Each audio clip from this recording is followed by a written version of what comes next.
Two, one, and here we go. Hello, everybody. Welcome back to Out of the Darkness. I am your host, Q. I'm excited to have you guys here and have you joining us. Come on in. We still have some people joining us. We are going to have a fantastic show. I am excited to come to you from our home studio. And as the most privileged Black man in all of America, I want to welcome you guys to Out of the Darkness. So we have some fantastic people in the chat tonight, and we also have some fantastic people in guests as well, and maybe even a couple special guests to be joining us later. So I'm excited for it. I am obviously here. You guys know Tim. Tim, how are you doing today, brother? I'm doing great tonight. I'm on the road. All right. Well, you're on your way to do the public service in the great state of Minnesota. I hope he's on a hands-free device or not in Minnesota right now. Look, no hands. Can't you see? Oh yeah, he's not. He's not. Oh, he took his hands off the wheel. Oh my off the wheel. 10-2, Tim. 10-2. So. Well, you know, those privileged politicians, they don't have to answer to the laws and rules and regulations. Maybe the next stream should be political privilege. Political privilege. Yeah, I'm all for it. Yeah, but Tim knows he's privileged, and the good thing about it is Tim embraces his privilege, don't you, Tim? Oof. Oh boy, I'm privileged to know all of you. What a politician. Perfect answer. Absolutely perfect. Well, fantastic. And we also have Soder. Everyone knows Soder. Thank you, Soder, for being with us, our illustrious sound engineer. So you're too kind. Any issues that come up as a result of blame him. It's Soder's fault. Don't message me, message Soder, right? That's true. Although, don't message me about the test screen that we use. Apparently, they use it in the Joker film right after he kills a man on TV. Spoiler alert. Oh man. So Thanks a Wow, lot. wow! You didn't even give a spoiler warning before dropping it. Right. You just dropped the bomb on us. So, I mean, anything else you want to ruin for me before I go to see it? The wife's head is in the well- box. Not wrong movie. And the other voice that you guys are hearing is, well, you could introduce yourself, I Mr. am. Petty. My name is Faticati. I am here All with my right. helmet, my crayons, and I am ready to rumble. Your helmet, your crayons, and ready to roll. Fantastic. So it's we're excited to have you guys join us. Excited about the subject. I know we have people pouring in. So before we really get into the meat of our conversation, hey Tim. What? Uh-oh.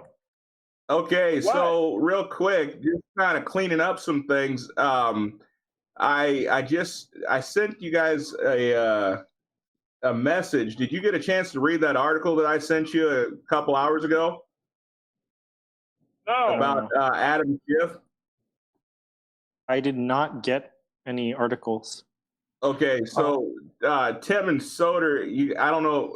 I'm not sure who all got it when I sent it. I sent it out to a large group, but so Tim, so now Adam Schiff is saying that he is not going to require or doesn't think that it's necessary to have the whistleblower testify in the impeachment inquiry. Have they even started it yet? I think it's already underway, but it's not. They haven't voted on impeachment or whether or not they're going to have an official impeachment hearing. They're just that's like saying that they have an official reparations inquiry. Like everybody knows that's not a thing, but they just say it's a thing. It's just like it's all political posturing, and it hasn't gone anywhere yet. And it's just Nancy Pelosi trying to, sate the left-leaning base. Well, not the base, the extreme left of her party. I wish they would just, have an impeachment inquiry, like a genuine one that they voted on, get it to the Senate can knock it down and say, get out, and then we can move on with our lives.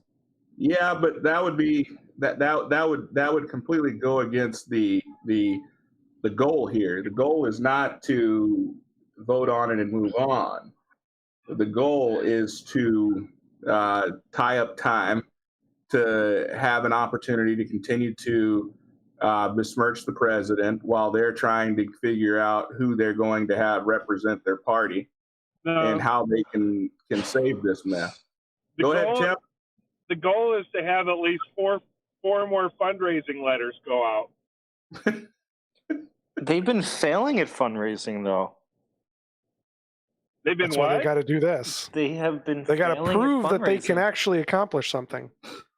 I mean, Trump made, I think, 125 million in like a week. It was some insane number. He made their entire quarter, the Democrats' entire quarterly earnings in like a week. It's just insane. So Tim, what do you make? I mean, you're our political insider here. I mean, what do you make of all of this? Do they know who the whistleblower is, or is it just John Doe or Jane Doe? Still John Doe. Still John Doe. The things that we know is that he worked. He's worked on several Democratic campaigns. That he was a former CIA operative. We know that to be our possibly a current CIA operative. Soder, have you heard if he's former or current? I haven't heard that. Okay, well, although I do think shift privilege. You kind of that the whistleblower isn't necessarily needed if they have the contents of the phone call, because isn't it hearsay if he's saying, "Hey, I heard this thing that this other person said"? Well, yeah, but the whole investigation is as a result of hearsay. I mean, Trump released the transcript, so we know what was said on the call. I don't think they ever expected him I mean, what do you think about that, Tim? What do you think about? I mean, what do you think about Trump releasing the transcript? Do you think that was a smart move, or do you think it was a dumb move? No, I thought it was a real smart move. It just flushed it out into the open, probably ruined some of the plans of the Democrat Party. The latest I heard from the whistleblower is you really need to hear, you needed to be in the room to understand what was really being said. Really? Really? Well, wasn't he not in the room? No, he was not in the room. I don't know. I'm 99% sure that in the whistleblower complaint, he makes it clear that he was not in the room. But if the whistleblower, one who was. Yeah, but if the whistleblower is saying both, you have to be in the room to understand what was said, while saying I was not in the room, doesn't that invalidate his entire argument or anything he says from that point on? Well, see, what you're forgetting, guys, is that Orange Man bad. Orange Man bad. I mean, that is a true statement. Orange Man bad. Yeah, the Oompa Loompa has to go. I'll turn up the saturation. So my opinion is this. Number one, there's a whole lot of nothing here, and they're just dragging it out like they've done the other things. And this whistleblower, there will eventually be this big crescendoed event where the whistleblower will be revealed, and you'll like shrug your shoulders and go, huh? But here's the other part to it. I think I said it on this show that the first week that this was out, I was like, this doesn't really amount to anything, but I think they might finally have President Trump on this one. They might get him. So what's happening in our political system now and what's happening in our government is that truth and facts don't really matter anymore. It's what you can pump into the system and produce out of what you pump into the system. There was someone, I saw an article, I only read the first paragraph in it, but FoxNews.com, someone revealed, quote, there really is a dark state, but it's good for everyone. Like, what the heck does that mean? What does either part of that statement mean? There's a dark state, but it's for the good. Oh, that's a heck of a spin there, Tim. That's awesome. I think it was like an unnamed source that said that too, so it's even better. Yeah, that makes it even better. I had a discussion with a heckler of the show last night. Happened to run into. I didn't even know he watched the show, but you know, technically, I guess we have people who are who watch the show and who are involved in the show that don't necessarily agree with us, which I think is great. I mean, that's the whole purpose of the show, and I think we'll get into a little bit of that with some of our guests tonight. We don't always have to see things exactly the same in order to learn from each other. But he hit me with even Fox News says that 51% of Americans want to impeach Donald Trump. Well, I mean, that sounds great and all, Tim, but we just had over 40,000 people in Minneapolis alone show up to see the president. I mean, people were busing from all over the place. 80% of the people don't even know what an impeachment is. This is true.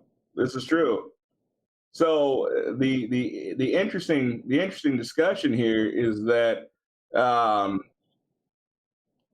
you have a whole lot of people out there who want us to believe that the majority of Americans, as if we cared what the majority of Americans wanted. And what I mean by that is I'm not going to go with the majority. I'm hopefully always going to be on the side of what I believe is right. And Tim and I, we've had those conversations before. If that means that I'm standing alone, then that's fine. I can live with that. But if the majority of Americans want him gone, well, then put it to a vote. But they are fighting their butts off to avoid taking this thing to a vote, which I think at this point they need to press. I mean, is there not a way, Tim, for them to force a vote? I don't know. I don't know what to. I mean, No, there's not. As long as there's a minority party, you can't force a vote. I mean, the Democrats will just vote it down. that's right. That's exactly right. And there's not enough. There's not enough far left support to push it through. Even if the Republicans all decided to vote for impeachment, I think there'd be enough Democrats that aren't retarded who would vote against it. Also, 7% of Americans think that chocolate milk comes from brown cows. Adult Americans. Yeah, so, and he's exactly right. You know, procedurally in the Minnesota legislature, on paper, anything could be passed, but in reality, it doesn't. And I know at the federal level, the rules of Congress are even more complex. And no, there's nothing that can. It's not coming to a vote.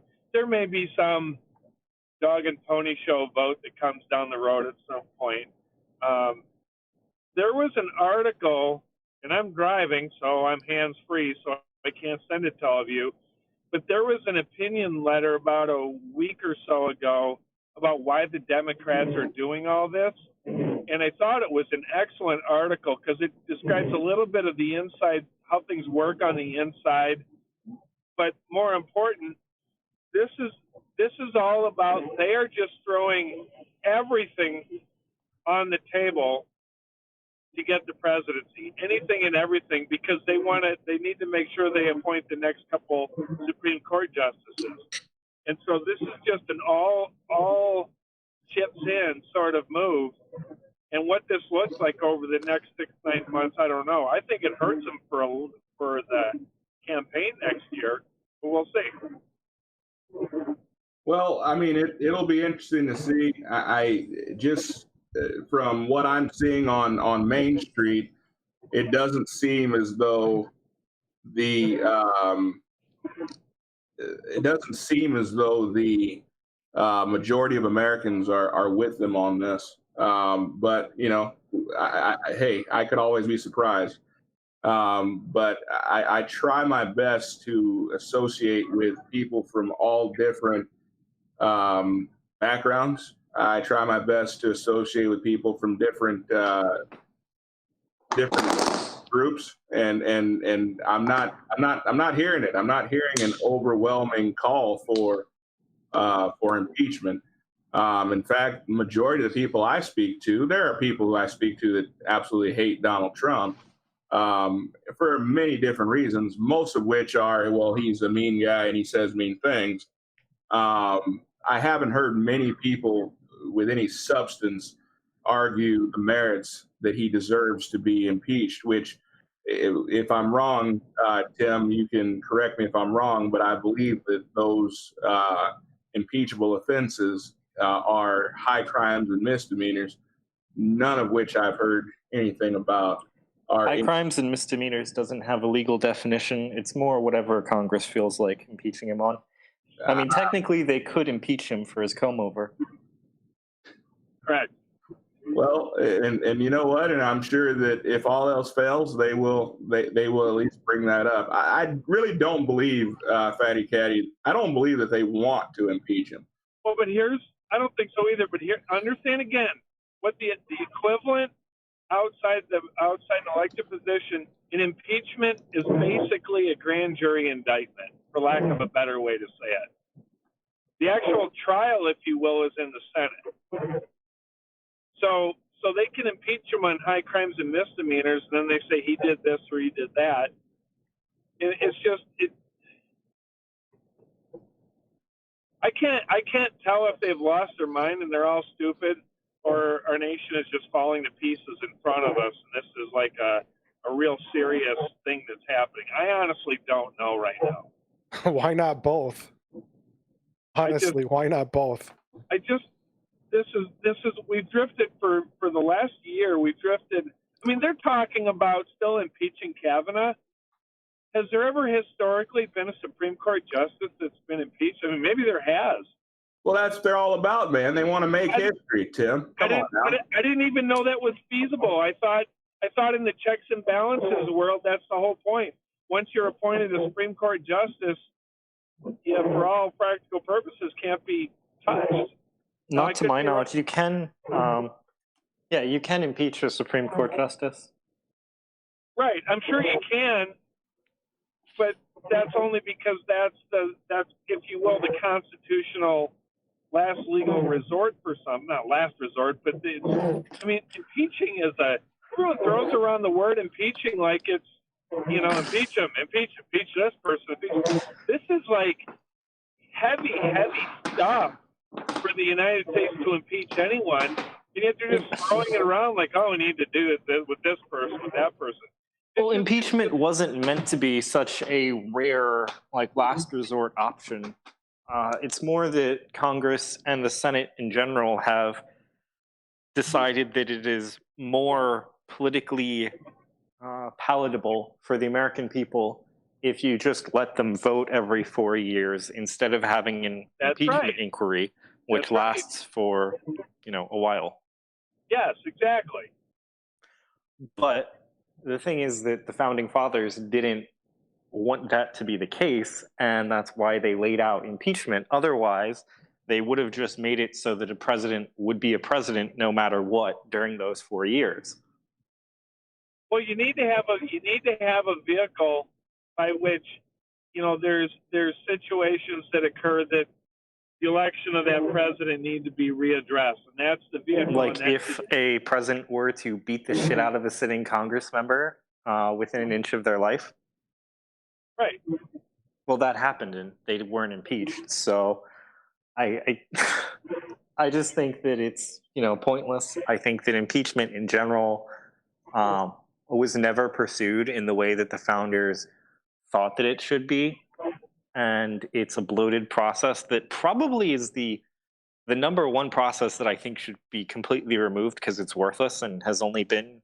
Haven't there been 2 or 3 impeachment, genuine impeachment votes in the United States history? Bring back duels. I like that idea.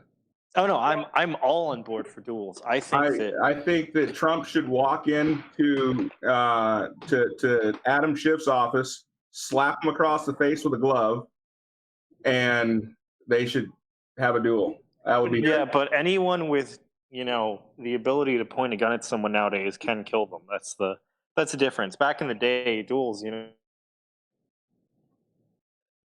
Looks like we lost Fatty. I think I do have a comment from someone in a chat saying that there apparently was a Supreme Court justice who was impeached during Thomas Jefferson's term.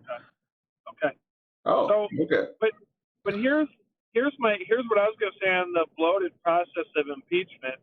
The bloated process of impeachment is because, as you might imagine, it's a potentially political hot potato or politically advantageous or whatever. So if you have an impeachment process, just like you're seeing now, they want to draw it out for all it's worth. And so it's a bloated process for that. It's a bloated process because you have to get enough members of Congress on board. It doesn't need to be complicated. It's just made complicated. Absolutely. I mean, but I believe the process has been convoluted solely to throw confusion into it. I mean, yeah, absolutely. These people don't want to impeach Trump. I mean, they would like to if they could, but they also know what that's going to mean for their political careers. But they understand they're banking on an illiterate or less than educated electorate to buy into the farce that they're putting forward. So, and here's a political truth and a political reality. A political truth is, in your caucus, no surprises. Okay, that's what they always say. You can vote against this, or you can speak out against that, or whatever, but let us know it's coming. No, I'm not saying that's right, but that's a reality. No surprises. Okay, so if there's no surprises and there's a camera, here's the political reality. If there's a camera or microphone on in the room, and the rule is no surprises, what does it mean if you're watching it on camera? It's all dog and pony show. It's for the cameras. Right. So I'm not saying there isn't real business that goes on, and it's not necessarily behind closed doors in the dark of night with no one listening. I'm just saying that the easily digestible public viewing of whatever's going on in government is all show. So, like in the Minnesota House, when we're arguing bills on the House floor, the cameras are on. It's all show at that point. Now the votes are real, okay? The discussions leading up to that vote are real, but the things that you hear people saying on the floor, they might believe what they're saying. So don't get me wrong, but there's, you know how like they say TV courtroom dramas aren't real because real courtrooms are actually, all based on depositions and the questions. There's no surprises, and it's all kind of procedural in court. It's not altogether different in a legislative setting. You are just going through what it is you've probably already accomplished to that point. So this impeachment process, the more public it is, the less genuine it really is, in my opinion. Does that make sense? Sure. Thought you hung up on me.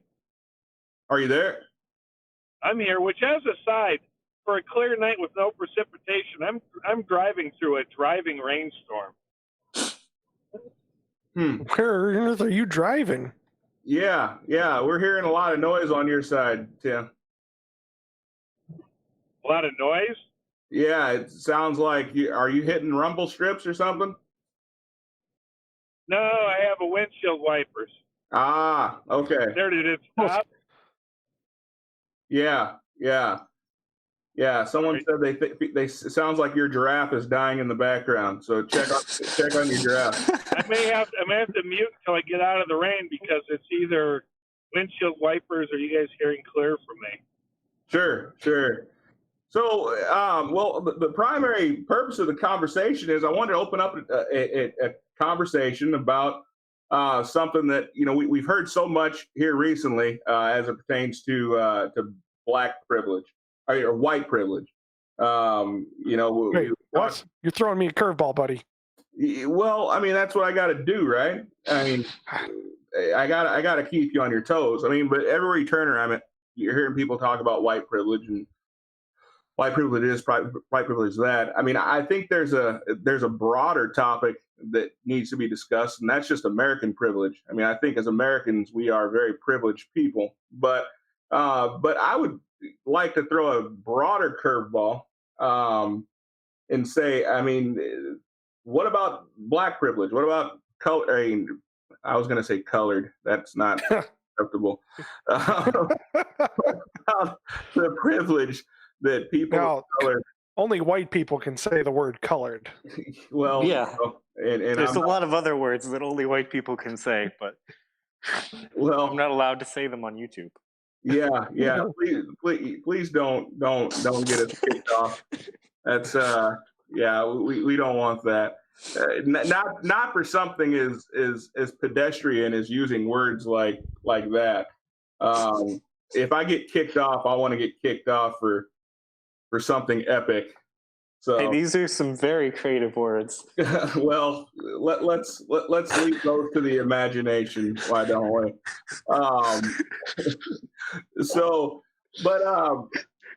But we've been discussing this whole idea of black privilege and some of the privileges that come as a result. Did we lose Faticati again? It seems like it. Well, I'd say his iPhone is stupid. I'm here, and my iPhone is retarded. You need to cash in your white reparations check and get some decent internet. No, well, I'm not at my home. I usually have a very nice audio setup. I spend a bunch of money on my computer. I spend, a bunch of money on my internet, which occasionally goes out, even though I spend a bunch of money on it. But I am not at my home, so I'm using someone else's Wi-Fi, which is very passable, but not okay. Okay. Well, I suppose we can let you slide there. So, but you have a very interesting point of view, Faticati, and I guess that's the reason why you're here. We're not going to agree on probably a lot of the things that get discussed here, but I can still respect you as a person. I hope so, anyway. we'll see how it goes. Hey, Stoner, you're supposed to send me over a disclaimer to read. Something about the views expressed on this show do not necessarily represent the. How does that go again, Stoner?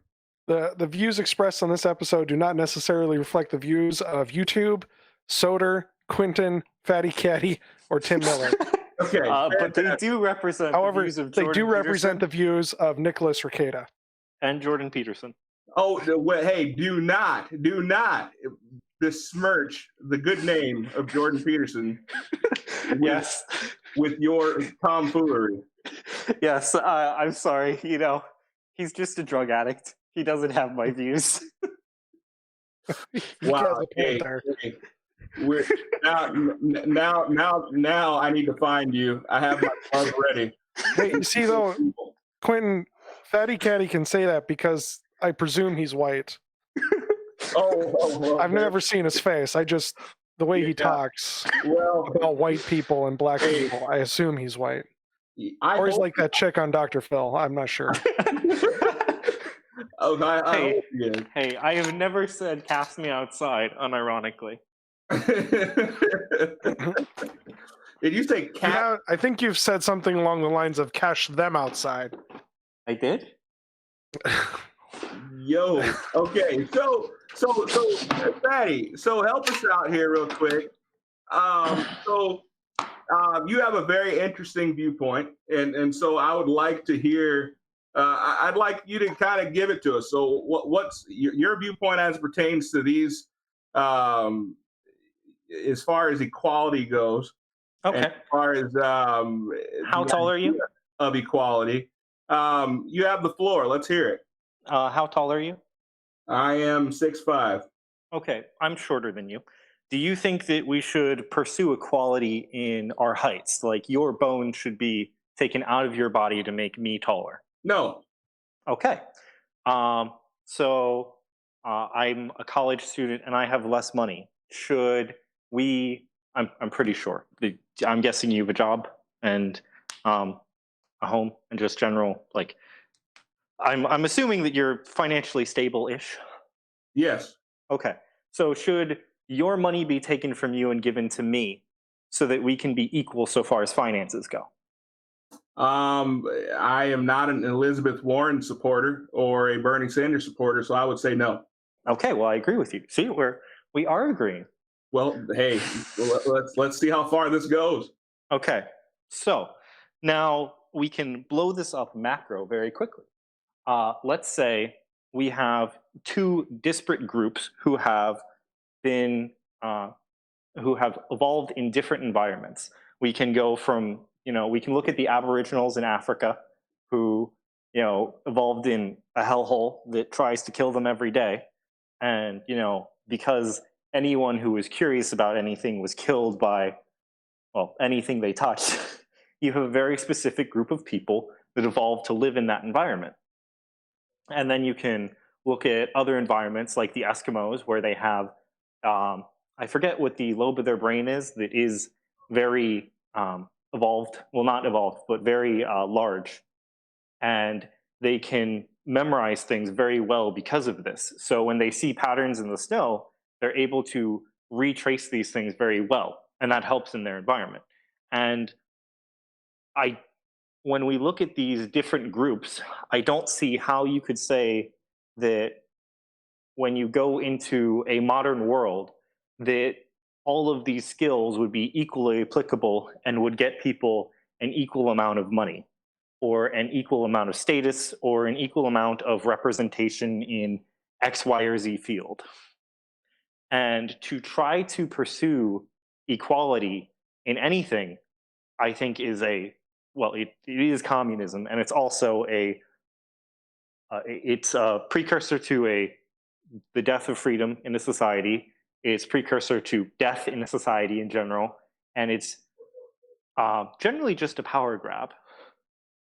So that's pretty much my view, and we could go through why I think that my ancestors built this country and why I think it's fair that different groups have their own countries and have their own places to be themselves, and why I think whoa. What do you mean your ancestors built this country?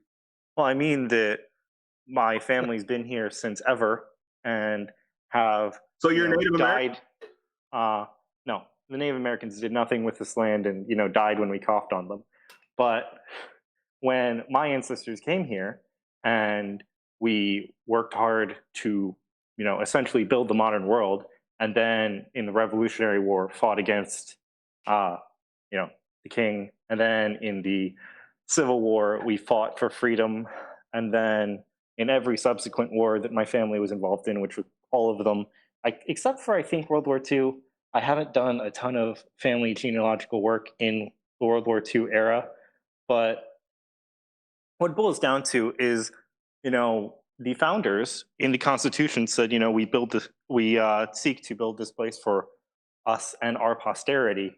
I don't think that they were talking about, the amorphous posterity that is, the world. Otherwise, why would they fight against, the king?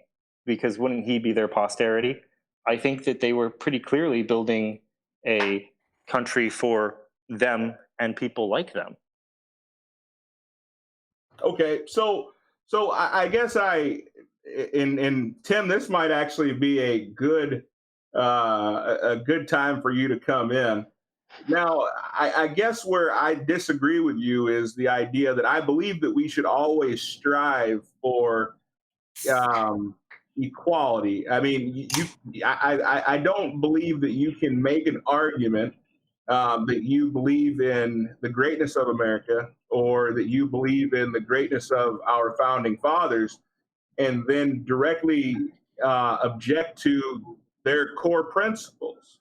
So, okay, you made a statement that you think that equality will lead to, I mean, I'm paraphrasing here, but essentially the equality or pushing for equality would lead to the destruction of the nation. I mean, am I misquoting you in any way there? I don't think it's a misquote. I think that it's pretty close. Yeah. Okay. So I just so we're on the same page here. So in the opening statements in our Declaration of Independence is we hold these truths to be self-evident that all men are created equal. So they believed in a certain level of equality, right? Well, they sure weren't fans of that when they started to actually get down to brass tacks and write their laws. Okay, so how so? The entire, 3/5 of the person, the fact that most of them wanted to send Black people back to Africa, the generous ones wanted to do that, and the non-generous ones thought of them as not people. So I think that there's this romanticizing of the writings of the founders, and you can, read them, and they're really not nearly as, equal as you would, think if you just go through grade school. Although I don't know. Nowadays they seem to, be pretty on board with the founders being pretty racist, which I don't really like that term because it's, just literally communist propaganda that was made by Trotsky. So I feel like there's a lot of issues with our current discussions and how we approach things and how we shy away from scientifically accurate information. So okay, so my concern with the topic or with the way we're presenting the topic is I agree with you in a sense that promising people the equal outcome will always lead to destruction. You cannot have equality of outcome, but you can push the equality of opportunity. And I think that's what most reasonable people would espouse is equality. But can you push equality of opportunity? Huh? Like, how can you push equality of opportunity? I mean, Bill Gates has children. I'm not one of them. I guarantee you that that his kids have more opportunities than I do, and I'm not some poor child who is out homeless and on the streets. So I just think that the idea of equality of opportunity, it really is based on your family to an extent, and then it's based on your, Jordan Peterson, the man who I'm not allowed to defame as being called the drug addict, even though that's true. He said that, your mental power is basically decided by fate, which he knows that's a lie. And he's talked about books that, talk about how that's a lie. And I think it's pretty dirty for him to, call that fate. But there's other things that, clearly mark cognitive, what's the right wording for this? There's genetic markers that you can track to get a general idea of how cognitively proficient someone will be at a young age, and they're pretty accurate. So, okay. Hold on. Hey, quick. Oh, hey, Tim, when you're done, could you mute yourself while you're not talking? It comes across as a low rumble when you're not. Okay, that's probably the same. But yes, I will put it on mute when I'm not talking. Thank you. So, I want to address this equal opportunity. And I'm sorry that the gentleman who's been talking, I'm driving, so I don't know names or anything like that. Just call him Fatty. Okay, but the definition, the way he described equal opportunity, I can't disagree with him, but I guess I disagree with the definition of equal opportunity. And what I view it as is what we aspire to be. I think, we call it the Great American Experiment, or at least I do. I don't know if you guys do, but it's and it's a continuing experiment. We don't arrive with that, but we raise the question: can man self-govern? Is man's authority, derived from his creator? And so when I hear whether be all men are created equal, I think that's a literal thing with the creator. But when it talks about equal opportunity, there's an aspiration there, and it's in a direct reflection to what was prior to this in England and really the rest of the world, that you're kind of born into a station. And to say that there's not equal opportunity, I look like Dr. Ben Carson is sort of like the poster child for, us boomer conservatives, I think you call us, in that he had a mom, he grew up in total poverty, and he had a mom that would make him do homework, and she would review his papers and grade him even though she couldn't read. And then he became a brain surgeon, and now he's actually which department is he the head of, or did he resign from that? I lose track. Was it education or housing? Okay, that's right, housing. So you have a guy that by all accounts, where he grew up, in the rest of the world, he stands zero chance. Zero chance. Now, there might be exceptions in other parts of the world, but really pretty much zero chance in the rest of the world. But here in the United States, he had the opportunity, like everyone else, to become a brain surgeon. Now, I can't be a brain surgeon because I don't have the capacity, and my skill sets aren't wired that way. But that doesn't mean that I don't have equal opportunity. It just means if you want to define everything as everyone can be anything at any time, then you're right, there is an equal opportunity. But we take our intellect, we take our work, we take our skill sets, and we have an opportunity, whether it's professionally or personally, we can become just about anything we want in the United States. And that's the opportunities that they're talking about. I agree that you can't have equal outcome, and if we strive for that, or a lot of the things that we're talking about, like right now in Minnesota, we have a modern version of the Equal Rights Amendment. This is not the Equal Rights Amendment of your mothers in the 70s, okay? This is equal rights among gender. Well, last count, there's like 114 genders and counting. The whole point of that is to basically just have the ability to lawsuit anything up as inequitable, and either beat down the person that you're suing or just lock everything up. So I agree that there can't be whatever this definition of equality is, the way they define it today, that ends up being equal outcome. You can't do that. There is no way to have equal outcome, because then I could become that brain surgeon if I wanted to be. Okay, so shut up and listen. Okay, so let me back up real quick. So I agree in the sense that equal results is a it's a fugazi. It's never going to happen, right? I mean, we're never going to see a situation where I give $10 to everyone in America. You're going to have some people that are going to take that money, make good investments with it, and going to come back with 100. You're going to have some people that blow it within 30 minutes. You're going to have some people that blow it within 20 years. I mean, whatever. Everyone is going to do something different with it. Okay. And I'll even go so far as to say that there are certain privileges that come along with being black that that other races may not have. Okay. The fact that we have a certain group in this country that have been able to weaponize race in a big way. I could say from my standpoint, and now my brother's here joining us, and so I'm sure he's going to have a different point of view. But I would venture to say, for example, you would not see a situation by which you have a president, say Barack Obama, being attacked by the media day in, day out, and attacked in the way that we've seen Trump, without them being able to pull the race card and say, well, hey, the only reason why he's getting away with that is because he's black. I know you don't agree with this, but that's my argument, okay? I do not believe that it is equal as it pertains to that. You would never be able to criticize Barack Obama in the same ways that you have been able to criticize Trump day in and day out on such a large platform. Listen, I can prove this empirically. Obama saying, what was it? Al Green? If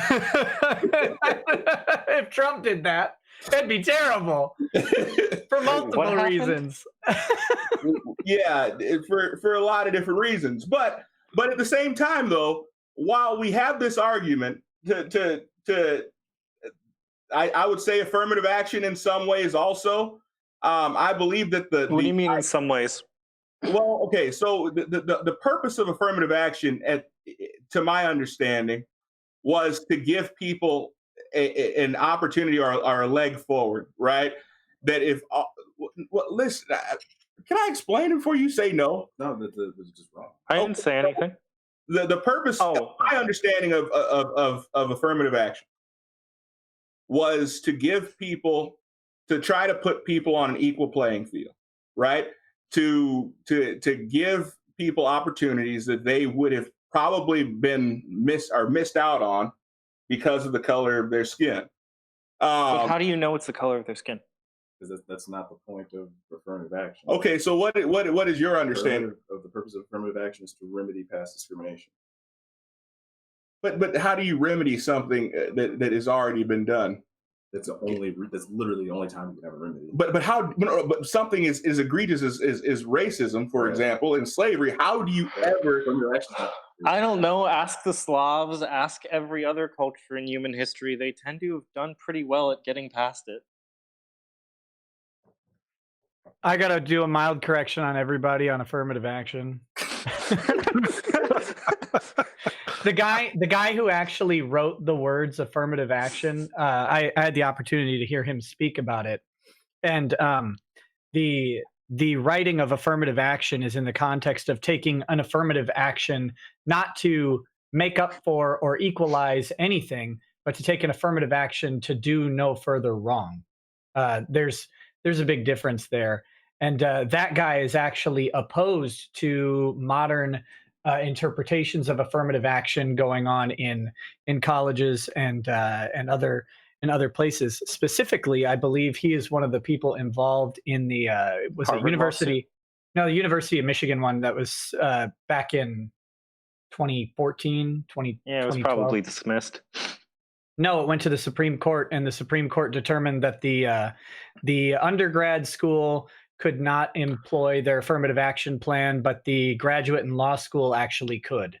Wait, because they were slightly different. Well, they were slightly different, and there was more specialization involved and stuff like that. That's just it.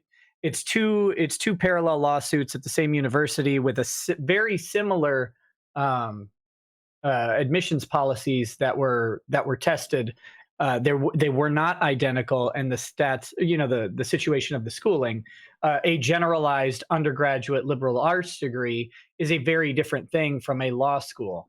And so the specialized nature, the post-secondary part of the education, that factored into why they were allowed to utilize race in such a way on their admissions policies, whereas with the general undergraduate school, they were not. So Fatty, so help me out with something real quick. So would you? Well, that's his name. That's fine. No, that's fine. So Fatty, so real quick. So you are espousing the idea that things are not equal. They never will be equal, and we should stop trying to make them equal. Am I? 100%, all the way. Okay, so I'm not putting words in your mouth. No. Okay, so with that being said, would you agree that for the same crimes that certain ethnic groups spend more time in prison for committing the same crimes as other ethnic groups? Oh yeah, women get off super easy, and any type of male gets higher punishment. That's gender. That's not an ethnic group. Well, I mean, black and white women do better than white and black men, regardless. Also, if you normalize for IQ, everyone has about the same sentences, regardless of race. Wait, what? If we normalize for IQ, you would understand the question was about ethnicity, not about gender. Well, it's part of it. I mean, you're telling me there's not black women and there's not white women? No, there are no black or white women, only Mexican women. Yeah. We're not quite sure exactly which ethnic groups that women fall into, but they are all white and all black. So yeah. So okay. But as it pertains to race, would you agree that certain ethnicities serve longer sentences than others? Yeah. Okay. So is that not is that not a starting place? Should we not at least try to seek equality there? I would say that there's probably mitigating circumstances that aren't being taken into account there. Like I said, if you normalize for IQ, I'm curious. I mean, and look, I like what? If you normalize for IQ, everyone gets about the exact same time. I didn't realize they were doing IQ tests when they did their sentencing hearing. Fill out this IQ. 1 second, I can find you the study, Nick, if you want to read it. You can find me all sorts of studies. They just aren't testing for IQ when they implement sentencing. You think that researchers can't find those things? Do you think that judges, when they're doing their sentencing hearing, have an IQ test for the defendant? No, but they're I think determining that your their sentence off of? Informs how you look at the world and how you act in general. Do you think that your IQ might have a factor in your socioeconomic ability to afford and interact with an attorney? Yeah. Okay, 100%. but what are you saying that lawyers should be free? I mean, that seems like a bad position for you to be in. Actually, in the criminal defense system, lawyers can be and often are free. Yeah, and not in civil, and They call it pro bono. Well, no, just public defenders are free. Tim wants to jump in again. Okay, oh God. I'm so sorry, Tim. No, that's okay. It's just easier for me to just blurt it out. I took my phone off mute, and I don't want people saying, "What's that rumbling noise again?" What's being touched on here is actually, Nick, first of all, it shocks me to say this, but Nick, you're wrong. But about what? This is going to be good. About this IQ thing, and let me get to my point. Oh, before you start jumping in. boomer comes in for the slam dunk, damn. That's right. Wait a minute. Are you trying to say that judges implement an IQ test at a sentencing hearing? No, you can just look at how someone acts, Nick. What are you? Let me talk, and then I can explain it rather than you do your usual thing and put all my words in your mouth. Okay? So, my point being is judges don't look at the IQ and then determine something when they determine IQ, and I'm going to just assume that these researchers did real research sort of thing, they go back and they do assessments, and then they put it across, statistical analysis. So there's probably some validity to those studies, not because a judge says, well, what's your IQ? Well, I'm going to give you a higher or lower sentence based on that.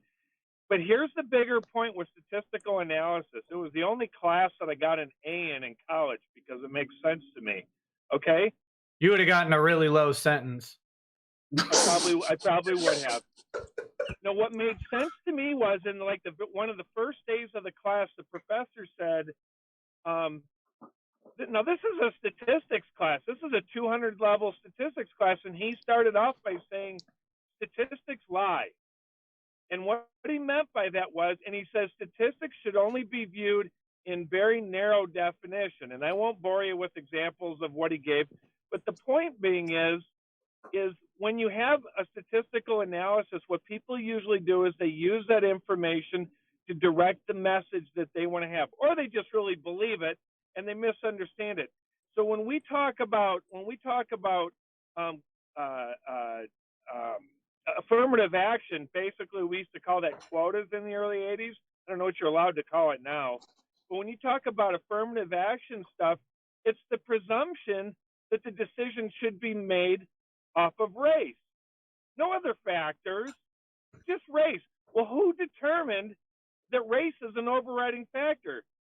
The people that want to make race an overriding factor so they can say there's a disproportionate this or disproportionate that, so you need to do this or that to make all that fair and equal. Well, what ends up happening when you do that is you end up having problems. You end up having, not because of their race, but you end up having people that are unqualified doing things that they're not supposed to, that they shouldn't be doing. This is getting back to my equal opportunity. My equal opportunity is I could maybe become a brain surgeon, okay?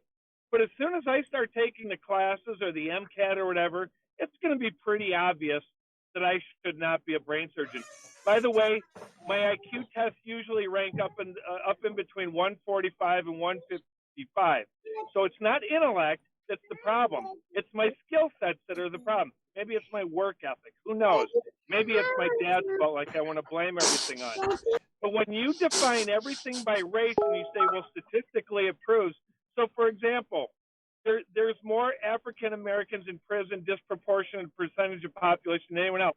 Now, there might be some truth there, by the way, that it's a problem with how judges and juries treat African Americans. That might be true. But to jump to the conclusion that that's the reason isn't fair. You need to look at the broader sense of things. So whether or not that's true, that when you normalize for IQ, factor no isn't in and of differences, itself an issue. that might be a true statement. Okay, now I'll shut up and listen. Well, Okay. One thing, Nick, this is short. Like a typical politician, you made a bold claim, and then you spoke so much that no one realized that your claim was nonsense, and you didn't back it up at all. And that claim was that I was wrong because you said I was wrong about something that I didn't say. I asked simply if judges hand out IQ tests at sentencing. I didn't say that there isn't disparity. Nick, don't pretend that you were trying to imply. You were trying to make an argument that IQ had nothing to do with it. Absolutely not. In no way did I try to make that argument. Very lawyerly deny but that. it's really some of us prefer to state our arguments plainly. Okay, I'm waiting for a plain stated argument as well. But here's the thing: suggesting that because there is a resultant disparity in sentencing between low IQ and high IQ does not automatically indicate that there's a bias towards low IQ or high IQ. In the same way that automatically stating or that stating there's a disparity in sentencing between race doesn't automatically mean that the disparity is because of the race. Well, we can't have one and not the other. Hold up real quick. So, Fatty, real fast. So are you saying that you would espouse the idea that blacks as a whole have lower IQs than whites? Oh, 100%. Is that even a question? Yeah, it was a question. That's why I asked it. No, but I'm saying is that I wasn't sure if you're being facetious because you can look at every IQ test average over the past, I don't know, since the 20s when they started giving them, and there's always been disparities. White people made the test that they gave to black people. It was like, how come these black people don't know about all these white people things in our IQ? I don't know. Why do It these must be Chinese dumb. people do really well? I don't know. Listen, if I gave you a test that was about the things that went on in my house, how do you think you would do? I don't know. Why do the Chinese people do really well? That wasn't my question. Once again, you're making a point that has nothing to do with it. I'm asking you a question. You're saying that black people don't do well on IQ tests because there's some cultural difference. I didn't know that the Chinese were the exact same as white people, actually better than white people by 6 points on average. So I don't get why, black people's disparity would be because there's a cultural difference. And then in the case of Asians, it would be because, well, I don't know. These cultures couldn't be closer aligned than African American cultures. Ideals, something. Since the Asian sun god is really close to the idea democracies that we have. Are black, so they just might be dumb. I fail to see how that's the proper conclusion. I didn't say that people were dumb because they were black. Well, I mean, what are we calling you again? Well, I forget. Who, me? Yeah, what are we calling you again? Call me 6 points. 6 points. Okay. 6 points. Actually 15 points. So if I were to ask you questions about what happens in my house, are you saying you would score very low on that test? I wouldn't score. I'm not that I would score very low, but I would score a lot lower than somebody that lives in your house. Okay. All right. So you're saying you're very low IQ as to what goes on in my house. Sure. Okay. All right. Okay. Well, here's something for you. 6 points. The culturally biased questions, as you would call them, tend to be less G-loaded, which G factor is the thing that IQ tests measure. It's that amorphous, thinky bit. And the less G factor inclusive questions are the ones that African Americans do very well on.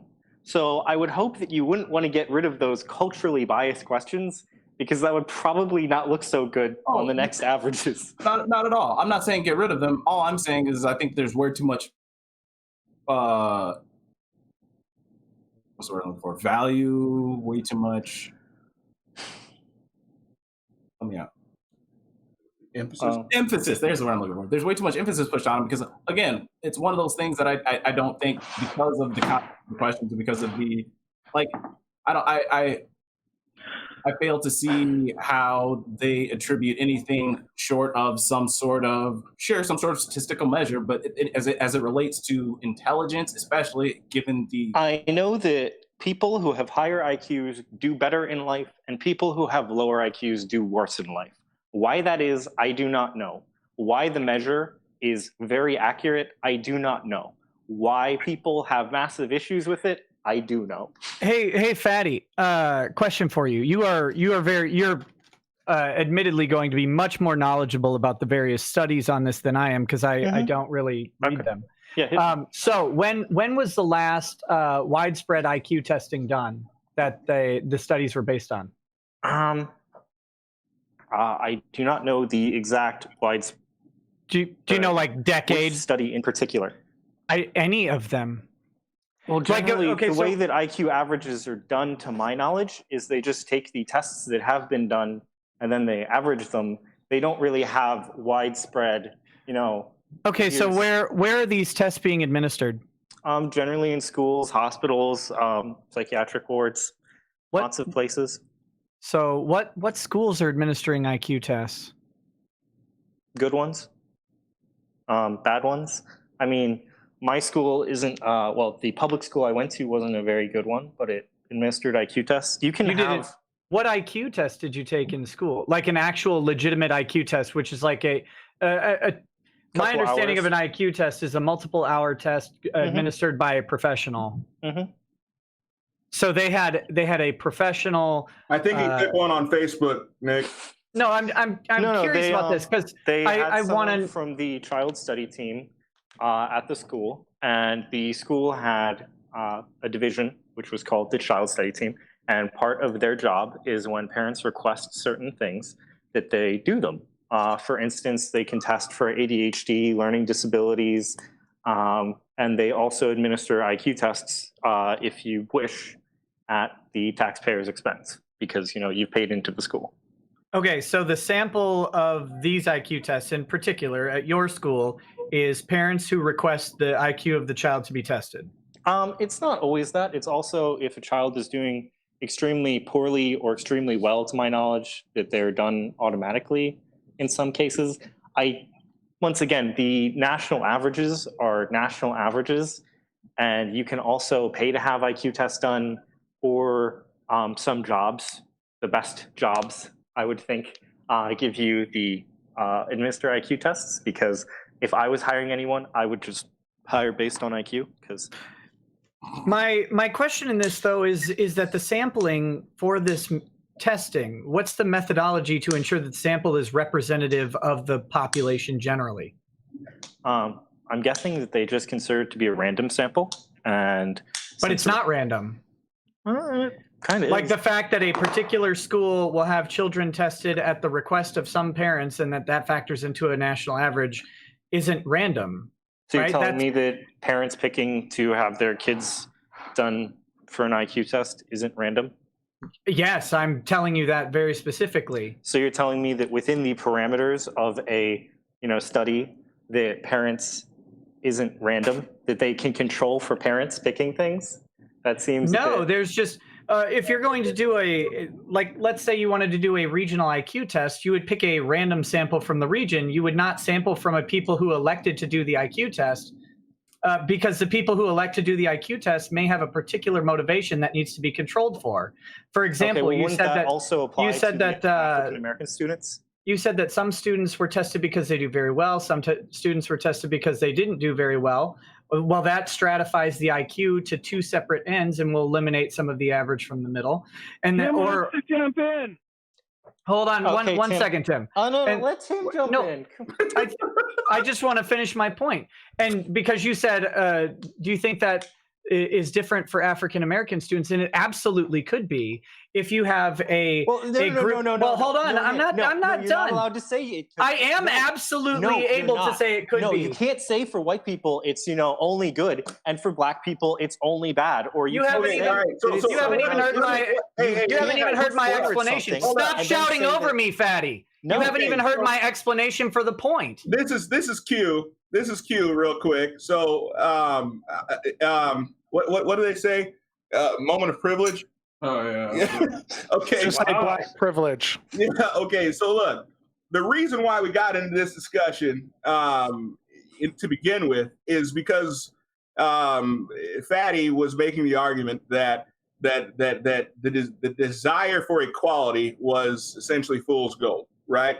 That it was somewhat even an evil idea that we should strive for equality because it was an unattainable. That it was somewhat a utopian idea, right? That we could have equality, and I do agree to some extent that we're never going to see a situation by which all things are equal.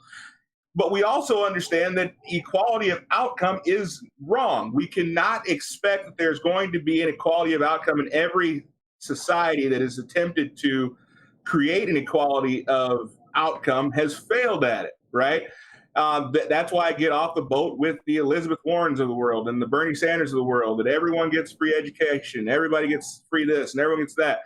That's still not going to necessarily give you an equality of outcome. So on that, we can agree. So let's start what we agree on.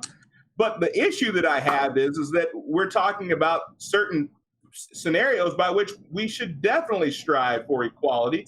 And that's why I brought up the idea of prison sentences, for example. I think there's clear data that suggests that blacks and whites serve different times or have different sentencing for the same crimes. And I don't think anyone objectively looking at that information could argue with that point, right? So that's how we got down this road, right? I'm sorry for the people that have come in. We've had a few people that have joined.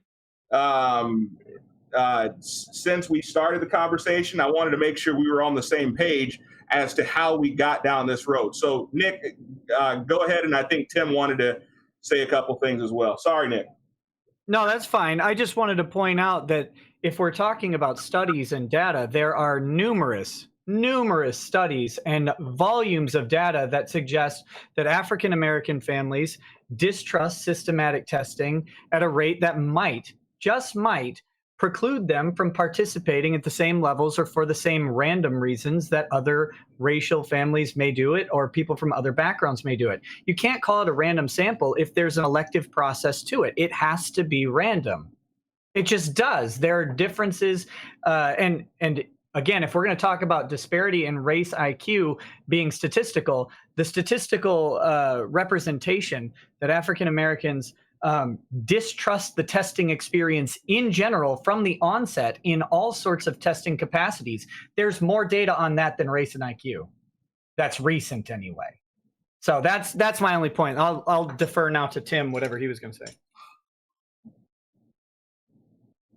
Once again, Nick is wrong. Okay. Mute, am I? Oh Okay. man, my boomer bud, I love you. Keep going, man. So I'm going to go back to statistical analysis. Now, I am going to make one presumption here, okay? And the presumption that I'm going to make... Tim, can you legally get any closer to your microphone? Because we can barely hear you. Hold on. Put it in your hands. Well, no, I'm on my Bluetooth in my truck. How did it get quiet all of a sudden? It's been quiet for a while. Hold on. We're just finally complaining about it. I don't want to miss any of your brilliance. Okay, hold on a second. Oh, it's getting better already. Is it really getting better? Is that It better? seemed like it was. No. It's getting quiet again. I'm give me a second here.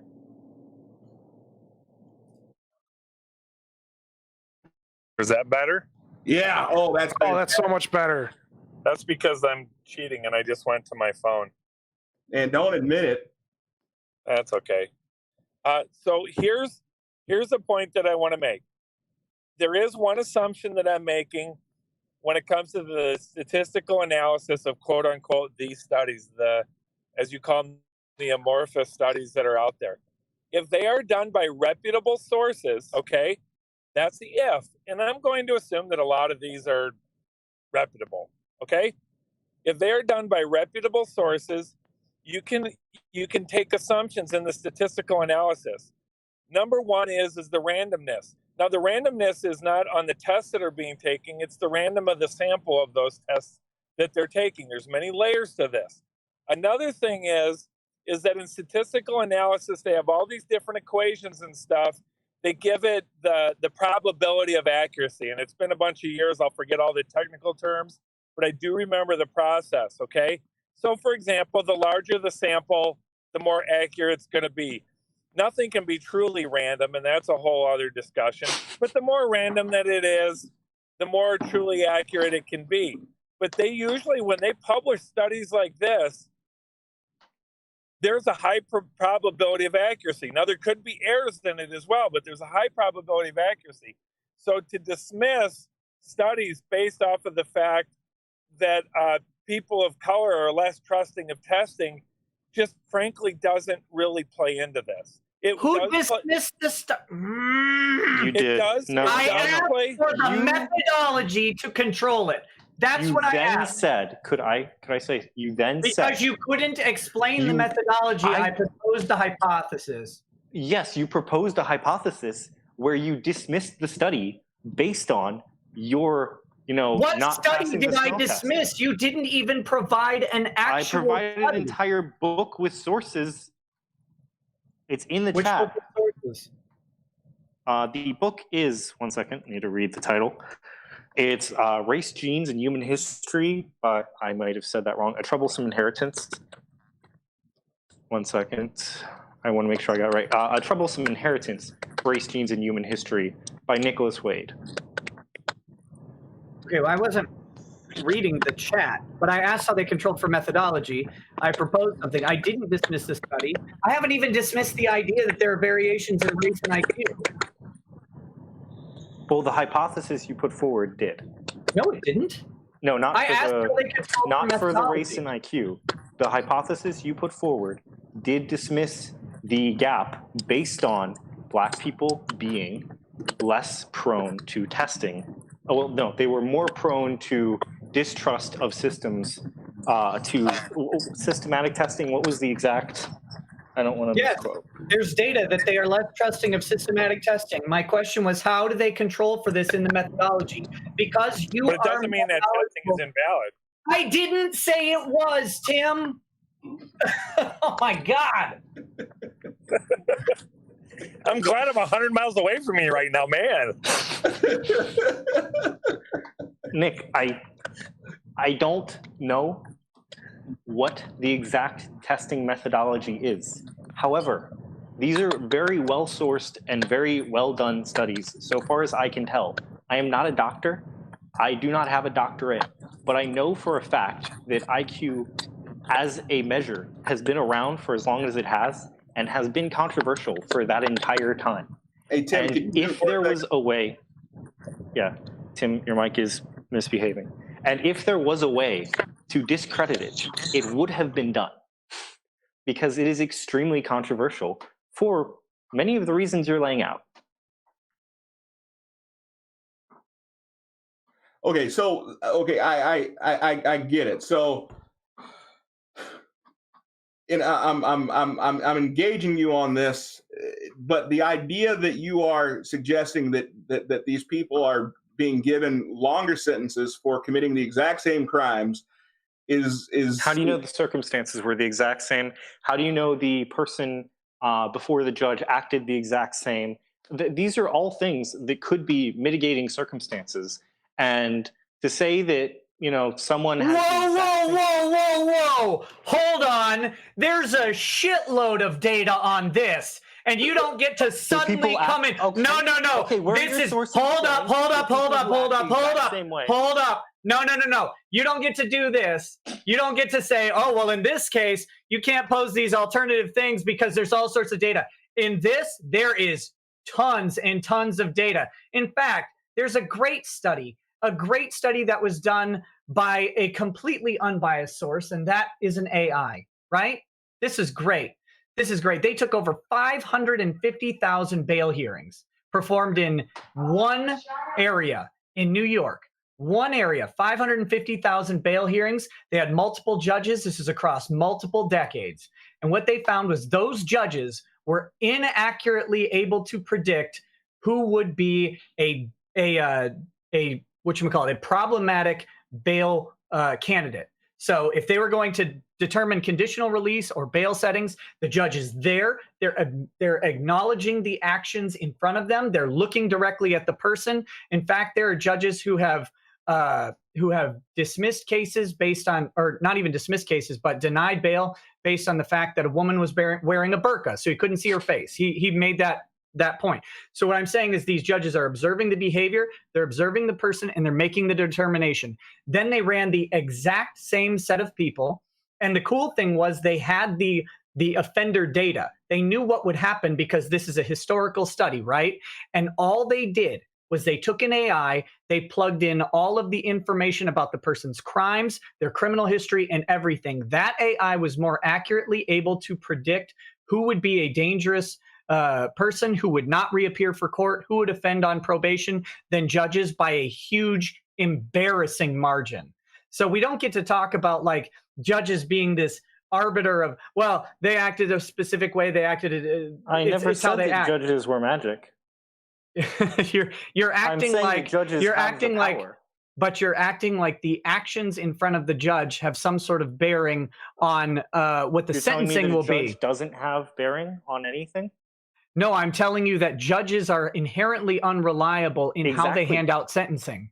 I'm not disagreeing with you. I agree, Nick. Judges are unreliable. The judge system has a lot of issues. Where do we disagree here? I'm not entirely sure, but you're talking about... I'm saying that someone in front of a judge might act in a way in which the judge does not like. And Do you you're disagree with that? based more on IQ than race? Pardon? And are you saying that that's based more on IQ than it is race? I'm saying that they're linked. Interesting, because coming into this, I felt like I would disagree wholeheartedly with you, but the way that you framed what you were saying, I'm not sure where. I recommend, if you have a shadow of a doubt, I recommend you read that book. I recommend that you read some of the studies, make sure that they pass the smell test. I think I read 3 of them. I'm not saying that I read, he cites, I think, like 40 or 50 studies, a lot of studies. And he cites them properly. It's not like Guns, Germs, and Steel, where that book is a nightmare because the way that he, quote, cites his sources is he, at the end of the book, he just says, these are some of the stuff that I used to come up with these ideas, so feel free to read through them. It's a nightmare. It's terrible. He didn't follow MLA. He didn't, disgusting, but you know. I just think for someone that is clearly as intelligent as you seem to be, I find it difficult that you would readily accept the idea that judges are making decisions on sentencing based on IQ, as opposed to it is easier. I don't think that people on IQ than it is based off of the color of their skin and the things that the judge can see. I don't think that someone makes a decision based on race. It's ludicrous. I mean, not race. It's ludicrous. It's absolutely 100% ludicrous to think that the way a person acts is indicative of their IQ level. Why? Huh? I thought you were going to say something. Did you said just let me make sure I got this right. You said it's ludicrous to believe that the way a person's that the way a person acts is influenced by their IQ. That their behavior is going to be somehow a direct reflection of their IQ. Why do you think that? Of course it is. Let me give you one example. Okay. No. Pause. Could you pause though? Pause? Yep, I want to hear Q's reasoning. Because I know some bad actors, some incredibly bad actors that have very high IQs. They're very brilliant people, but they are short-tempered at times. Mm-hmm. And you think that if you put them in front of a person with a lot of power that could control their ability to do what they want in the long term, that bad actor is going to continue to be a bad actor in front of that person with power? Oh, I've seen it happen. Yes. Okay. I mean, I would generally think that if I was put in front of a judge, which I have been, and I kissed ass like nobody's business. And that's, purely anecdotal, but I think that it would make sense that someone would be able to do the cost benefit analysis of, do I want to give this judge the middle finger, or do I want to behave and, play another day? Yeah. I mean, I suppose we could have the argument on whether or not behaving for people in authority will actually get you better treatment or the same treatment. We could have that argument at another time. I mean, back to Nick's point about judges being terrible. There was this one study that I don't. Okay, so preface: Joshua Connor Moon, or Null at Kiwi Farms, talked about a study. I have never seen the study, nor did I look it up, but I can believe it to be true. Just it passes the smell test, where he said that judges before and after lunch gave out completely different sentences on essentially the same exact things because they just did. And I think that passes the smell test. And once again, I do agree that judges are unreliable, and I don't think they're a great system.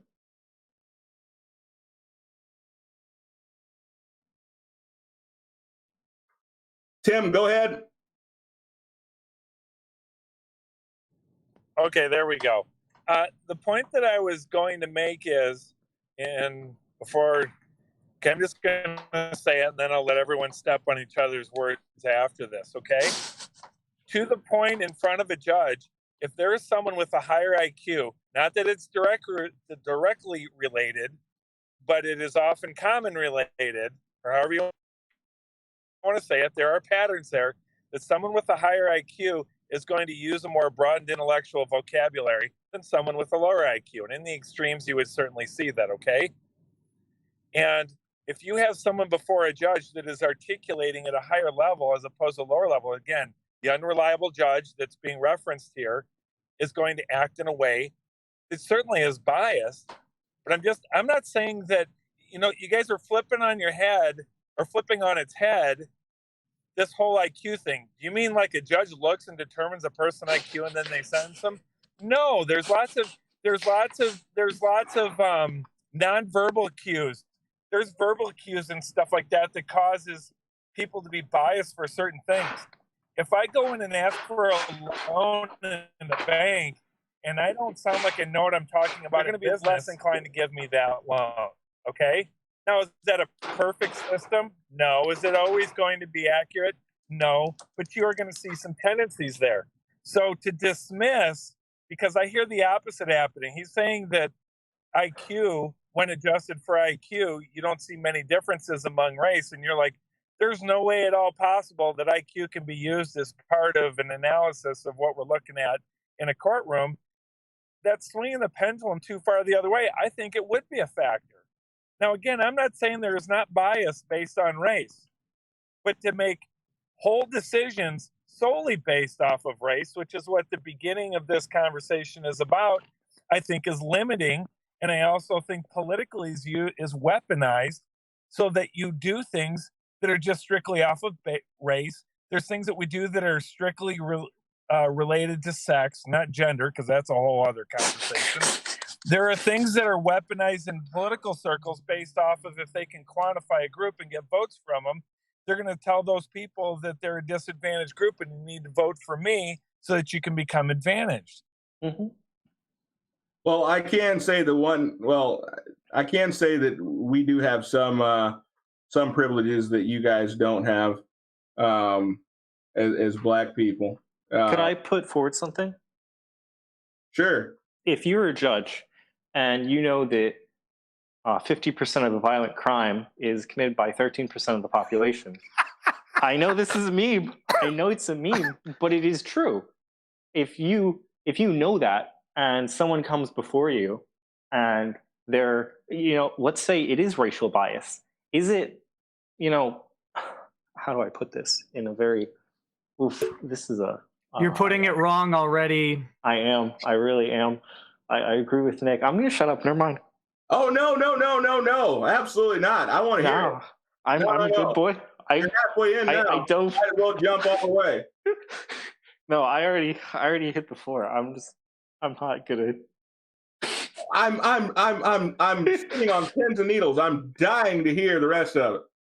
If you think that, okay, I will go forward. If you think as a judge that this will keep another violent crime from happening, is it wrong for you to give a higher sentence? Yes. Okay. That was an easy one. But, from the judge's perspective, he's preventing something else. And it's not about the judge's perspective. I mean, it is the judge's perspective, literally. Like cares about that's what being a judge is. But no, it's not. Really, judges trying to predetermine what a person is going to do before they do it. That's a judge. That's what being a judge. That's literally what bail is. What?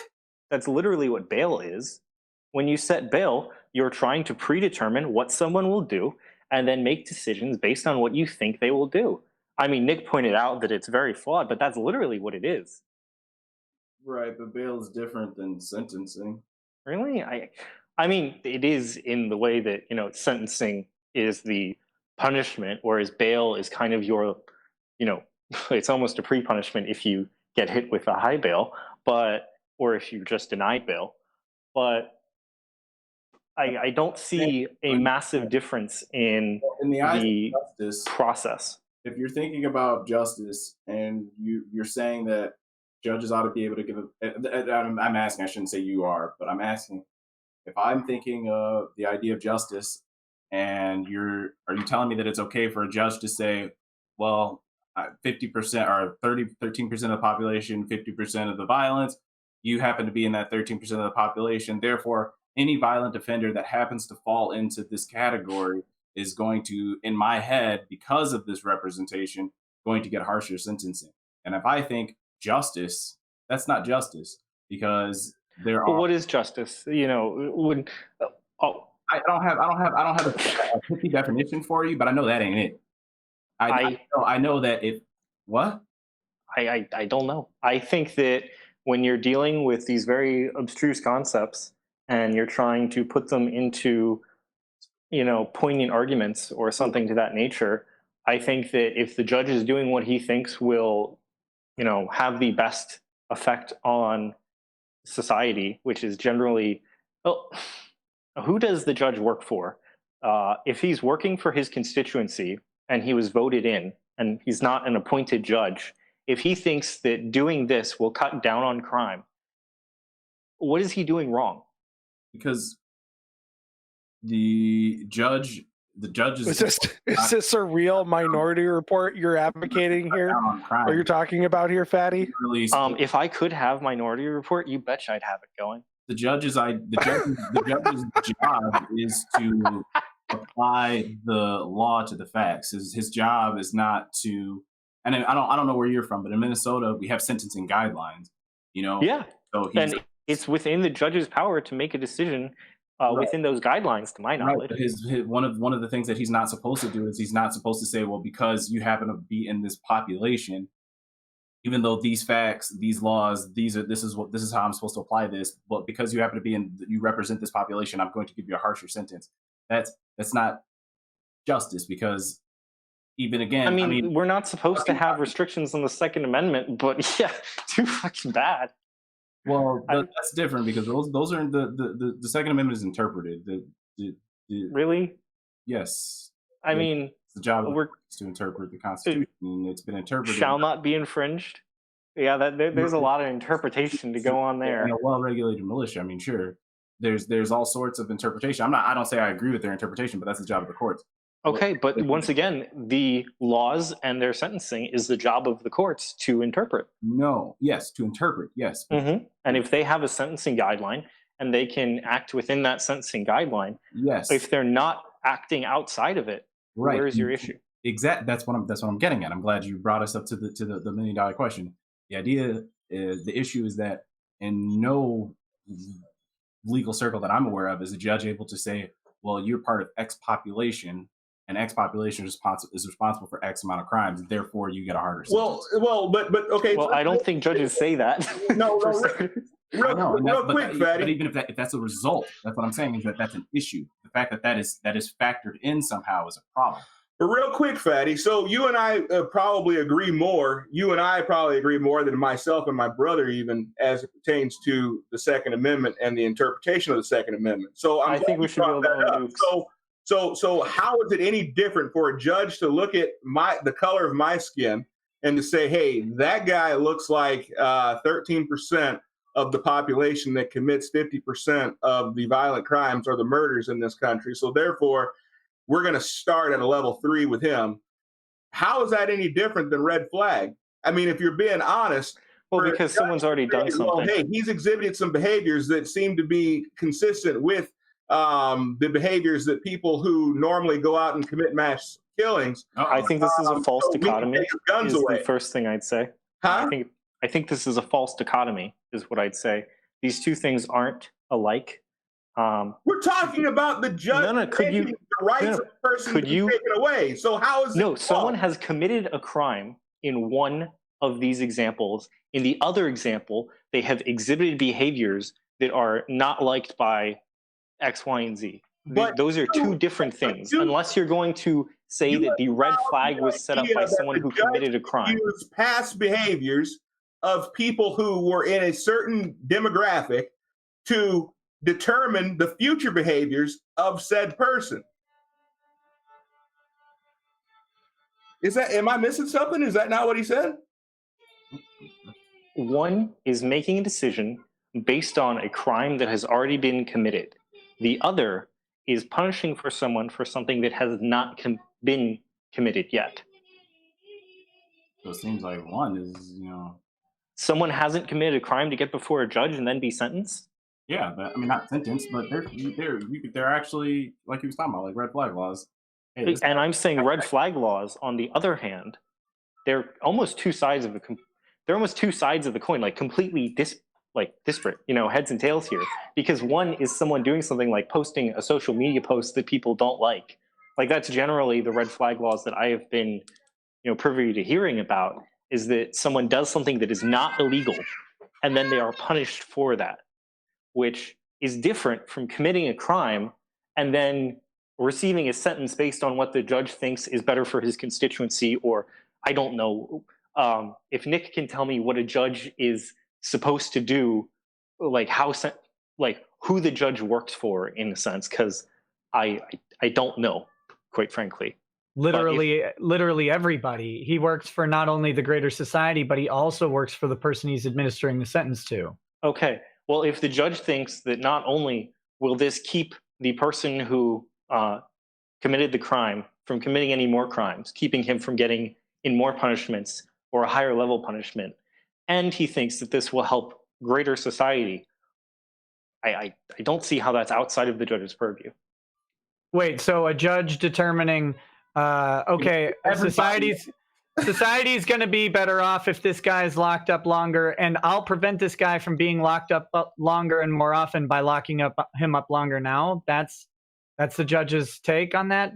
Those are two conflicting views, really? Right? By saying if I lock him up for a little bit longer now, he's not going to commit a worse crime later. Thus, he will be locked up less overall. How can you not see how dangerous that idea is? Well, and just how silly it is to say that. Really? That idea is throughout the entire legal system. He won't be locked up longer if I lock him up longer. That doesn't work. No, overall, like I don't mean to 1 + 1. Like, let's say that I'm not attempting to dox you, Fatty, but just so we can establish, you are in America, right? Yes. Okay. All right. So I had to make sure. You have to know that judges are cognizant of things like recidivism, and that longer sentences tend to lead to higher recidivism, right? Like, so a judge being cognizant of that, we have to assume that all the judges are whatever the lowest IQ demographic are, to think that they're making that distinction. And so I'm not thinking they're all Aboriginals. Well, if that's what you say, but you mentioned something. You mentioned. First of all, there's a couple things, and this is not a rebuttal, but this is something you may want to look into. There are lots, and I shouldn't say lots. There are three researchers who have, for the past 30 years, been really looking into proactive policing. And their work, by the way, is the foundation of modern proactive policing, employed in something like 60% of police precincts in the United States. The interesting thing is they suggest that how it's being implemented is counter to the conclusions that they found in the research. I know you threw out the meme of 13 and 50, right? But what's really interesting is that their research consistently shows that 50% of crime is occurring in less than 5% of city blocks of every major city. And when I say less than 5%, it's a very specific less than 5%. And this isn't unique to America. This actually spans the globe to all sorts of westernized police societies that have statistical analysis of their arrests and where they're coming from. They find out that in major metropolitan areas, at large, 50% of the crime occurs in less than 5% of city blocks, regardless of ethnicity, regardless of anything else. And actually what they find is that if they reduce the crime in those city blocks, it doesn't spread to neighboring city blocks. It doesn't move across town or something like that. When they reduce the crime in those specific areas, they reduce crime overall dramatically. So it's the reason I point it out is because I think you might find the analysis very interesting, because what has happened is we have the easy statistic of 13% of the population causes 50% of the crime. But we actually have 6% of the geographical area of a city causing 50% of the crime. We're not looking at that statistic. We're making determinations based on race that are relatively unfair, especially if a particular race is concentrated in that city block. It's going to skew the greater statistic on race, right? Like if And you can suggest that it's more likely that black people will be doing this crime. It is more likely, but it's also more likely that a very specific subset of black people overall are committing the overwhelming majority of crime in the United States. It's not black people, it's literally these specific people on these streets. And it's something that's interesting that you should look into. I think you'd find it enlightening. One thing I'd like to add, we're rightly so using a lot of science, a lot of numbers, and a lot of studies, and that's all good stuff. But I want to add one perspective to this. In Minnesota, now I've spent, it's only 1 year that I've been in, but I'm an observer. I'm on the Public Safety Committee this year, okay? And I'm in the minority. I'm a Republican. I'm in the minority. So the Democrats in Minnesota are carrying the agenda in the Minnesota House. Also understand that the agenda of the Democrats is a pretty liberal agenda. So just that, I want to lay that out because I want to make sure, I'm not going to make a statement on that in the sense of that being right or wrong. I'm just going to tell you what the predominant conversations are. The predominant conversations are on how we have the things that we're talking about. You know, what's the reflection of race on crimes and how come people are being sentenced longer than others and stuff like that. Holy, talk about bad microphones. What the heck is that? Tim, I don't mean to cut you off, but I think Nick actually pointed out something very, very important to this discussion. And I think it goes back, there was a great philosopher, Nick, you might know of him, you might have read his books, by the name of Chris Rock. And so he once said that there's black people and then there's ninjas. And every time black people try to have a good time, ninjas come and mess it up. So I think if we're going to break this subset of people down, we have to realize that there is a subset of black culture that even we don't necessarily want to be associated with. But likewise, there's a subset of white culture, Fatty, that you don't want to be associated with either. Can I finish my thought? Because I was lost with that. Yeah. Or are we done with my point? Stupid ninjas. Okay, you guys are talking over my head once again. I don't even know what a ninja is. So, what a politician's answer. Very, very good. So anyway, Fatty's a good boy. Doesn't know what the ninjas are.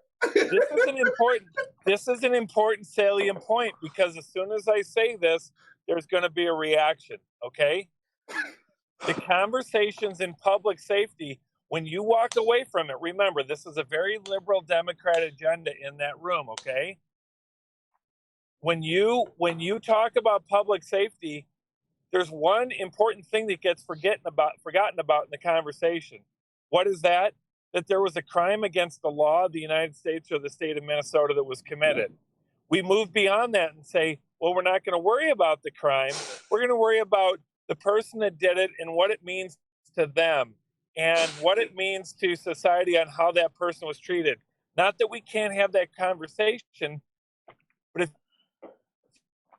you look at the bills that went before public safety today or this last year, it was all about mitigating sentences or mitigating bail or calling something that is a crime not a crime because of who committed it.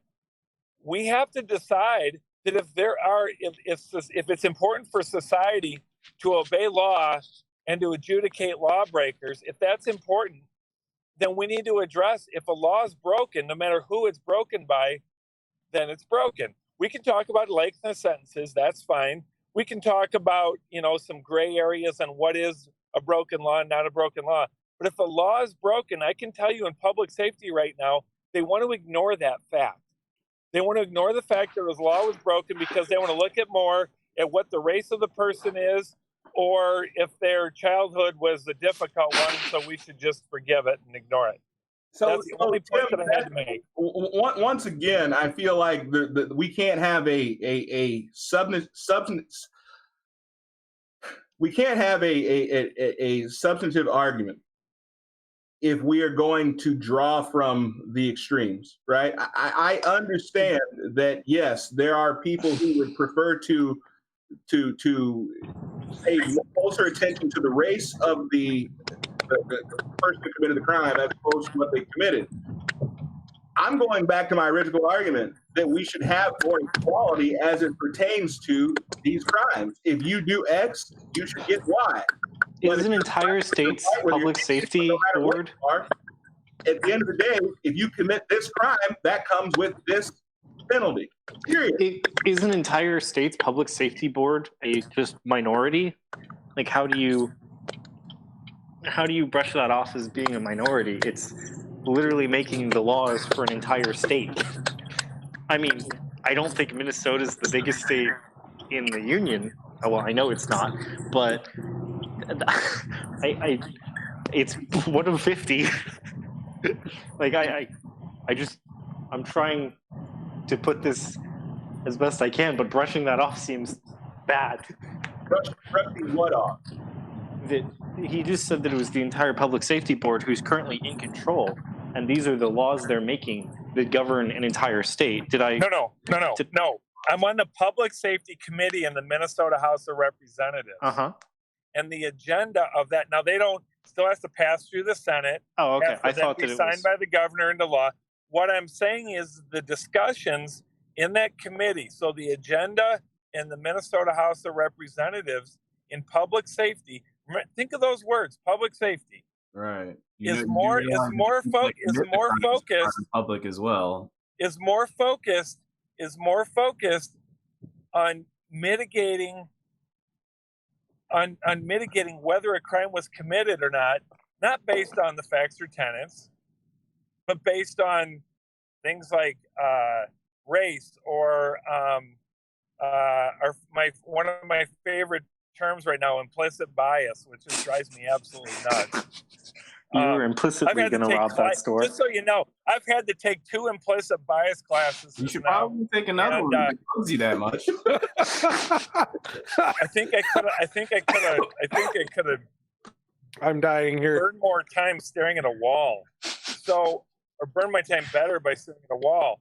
So anyway, the only point I'm trying to make is what I started with, and that's we're having valid conversations about what this study says and statistics say and IQ say. That's all important stuff, but policy gets made by policymakers, which are legislators, okay? Mm-hmm. And if you want to talk about why people get sentenced more than others, and I'm hearing it in this conversation too, that's why I brought it up. Well, race should be a factor on how someone is sentenced. Or no, it shouldn't, or whatever. I agree with what Q said. If you commit a crime, do the time. Now, there are mitigating factors. Let the record show that Jeff said that black people should serve more time than other races. No, that's not Record what noted.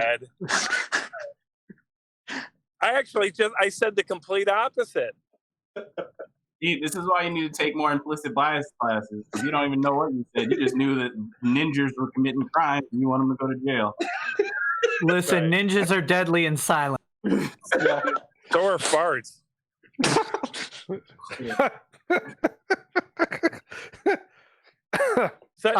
Someone has to text me later and tell me what a ninja is in context of what you're saying. I'm not writing that down. Me neither. I fall on that. I don't know what a ninja is. The only ninjas I know are good Asian boys that dress in black. Impeachment hearings. I know what. I watch Chuck Norris movies. I know what that kind of ninja is, but I think you guys are probably... Wait a minute. I think we just had Faticati admit that ninjas are probably the highest IQ. They're 6 points higher than the average white. Ninjas are super high IQ. They are 6 points higher on average. Wait, did he? Now I'm really confused of who ninjas are. we have Q's brother 6 points, and we have ninjas. Who are we talking about anymore? I can tell you the averages if you'd like to hear, but I want to read something real quick. It's 2 paragraphs, if that's okay. That is too much talking. Okay, and they're short paragraphs. Okay. As scientists dedicated to studying genetic variation, We thank David Dobbs for his review of Nicholas Wade's A Troublesome Inheritance, Genes, Race, and Human History, July of 2013, and for his description of Wade's misappropriation of research from our field to support arguments about differences among human societies.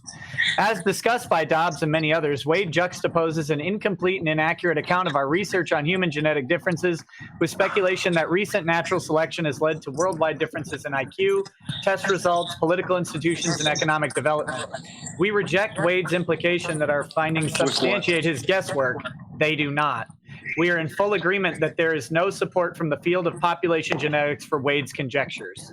2 + 2 = 4, and as a mathematician, I think that 2 + 2 = 5. I completely disagree with the idea that 2 + 2 = 4. It is completely inaccurate, and nothing that I have put forth, such as numbers being added together equals the sum of their parts, shall be used to put forward the notion that 2 + 2 = 4. It is completely inaccurate. They're saying that Okay, he didn't understand that 2 + 2 = 4, and that he's saying 2 + 2 = 5. That's what you missed in that. No, I am not. They put forward no data there. Notice that? Notice that it was just a condemnation. How can you? They said he read the data wrong, made leaps of logic that are not supported. What did they put forward? No, Nick, you read it, and it said nothing.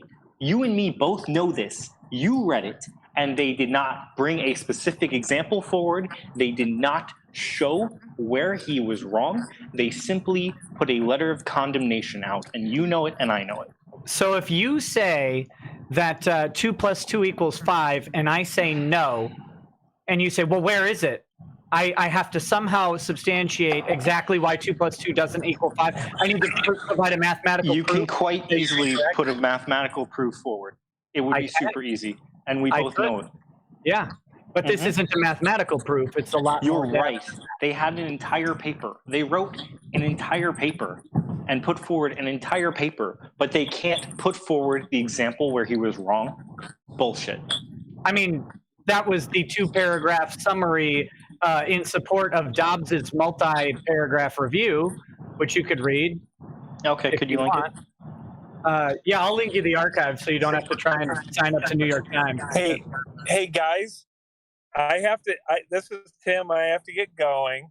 I just want to leave with 2 questions to ponder. Okay. Number 1, is it Fatty, Matty, or Fatty? Fatty, Matty, Fatty Catty. TH Fatty or Fakati. oh, jeez. This modern day spelling of names. Can you just be like Jim or something? Just, you know how you say No, fatty, Jim. like fat, like a fat person, and then just say cat, and then just add the EY like it's a fat person. Okay, I think I got it. I don't, but I got it. And then my second question is to ponder: why have we not talked about legalization of marijuana yet? That always shows up. I mean, I'm all in favor. Go ahead. Let people. No, I'm the only one against it. So I seriously have to go, guys.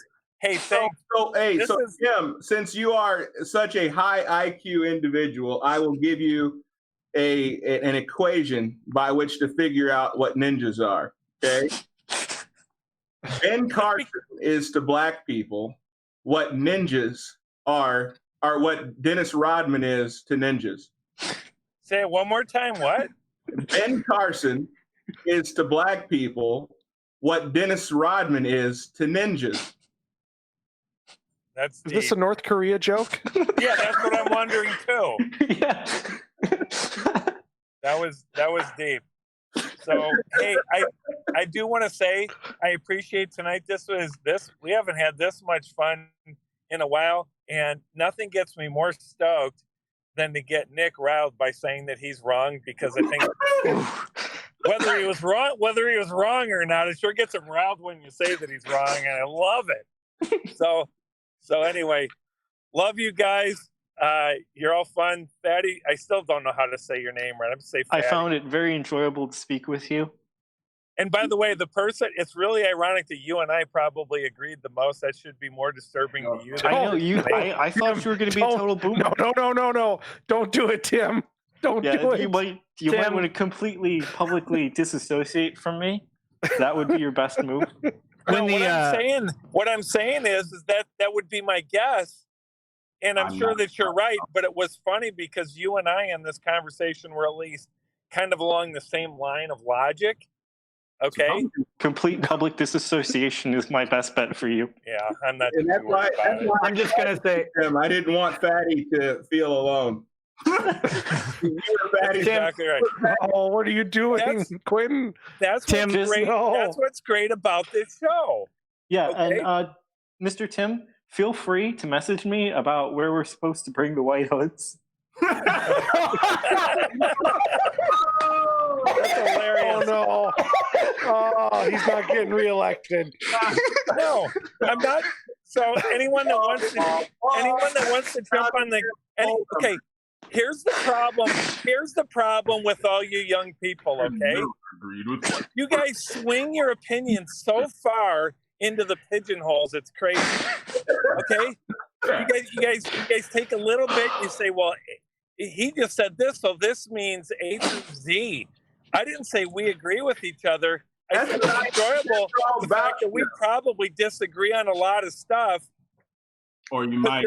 But there was a sense of logic that was there. And you guys are like running all sorts of places with it. And I don't really care if you do. Tim, Complete public disassociation. when the Democrats finally pass legalized marijuana, I'm gonna come smoke it in your yard. That's all. When they hey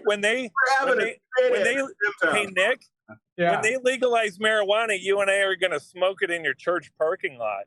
Yeah. Okay, I'm with it. I didn't think you went to church. I'll do it twice. I'll smoke it in my church parking lot and the next church's parking lot.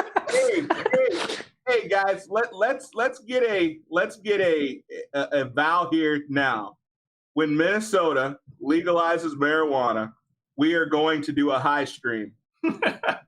No, I'm not smoking it because it's bad for you. Yeah, Don't just sit around all of us. We'll smoke it for you. What is hot about you, Tim? I just need to go to a Chicago Cubs game and sit in the left field bleachers if that's what I want to do. Hey, don't Tim, inhale. Remember, don't just inhale. Be like your past president. You can smoke it, just don't inhale.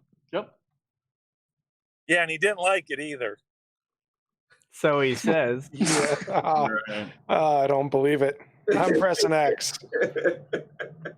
That's even more egregious. All right, Tim. Well, hey, see what you can do about getting that legalized in the state of Minnesota this week. That'd be fantastic news. I'm voting no. Yeah. You guys know that. I'm voting no. Okay, wait. Could we have a real quick TLDR? Why do you dislike marijuana, Tim? Oh boy. Here we go again. Tim? Systematic racism. I think you might be gone, guys. I told you I have to go. Do we really want to go there? I mean, just a TLDR. I mean, I don't even plan on, having back and forth. Your biggest fan. He's never question. Fatty. He's never seen a teal deer in his life. He has no idea what you're talking about. Yeah, no clue what you're talking about. So. Wow. I will not vote for legalization of marijuana because it's bad for society. And I'm not, as an elected person, I'm not going to promote something that is bad for society. By the way, I vote no. I voted no. Actually, I'll leave with a funny one. Can I do that? And then I'm literally going to hang up. Yes, you can. So again, I'm a boomer conservative Republican, right? I just want to point out that Fatty stole the show from the black person. Yeah. I'm a boomer. Who's the real low IQ now? I'm a boomer Republican. Okay, everything that you guys detest, right? So the liberals hate me and the libertarians hate me. I'm right in a good spot, right? Mm-hmm. Such a strong word, but go ahead. So I receive financial support from a tribe. This is going somewhere, so don't hear. You guys are going to jump to all sorts of crazy conclusions, but I'm going to say it anyway. I received financial support from a tribal pact. There's lots. I think there's 8 or 9 Indian tribes, Native American tribes. They do call themselves Indians sometimes too. So I was having trouble with that. But tribes, okay? I received a pact check from one of them. Now the irony is they would. I'm probably the only Republican that they support in the state of Minnesota, or very few. There might be 1 or 2. I think there's 2 others. Okay, but here's the reason why. I don't support the expansion of gambling. And the funny thing is the first time they gave me a contribution, I said, you know, it's for a different reason, don't you? And they said, we don't care. We just don't want to expand gambling either. That sums up, if you want to understand politics, that just sums up. I completely get it. So you got paid off. You got paid off to fight against open gambling markets. What's that? So you got under the guise of public safety. So you got paid off to open gambling markets. If I'm paid off for a couple $100, you got bigger problems with me as an elected official than that. I always love only people send you a couple $100 bucks. Yeah, it's not even enough for a hooker. Oh wow, no comment. Jeez, now you are trying to get me in trouble. So no. My point. You got to stop trying to hire those high IQ hookers. That's right. So my point being, you know I don't like You don't know I don't like the term hookers. I wasn't talking to you. They are women of the night.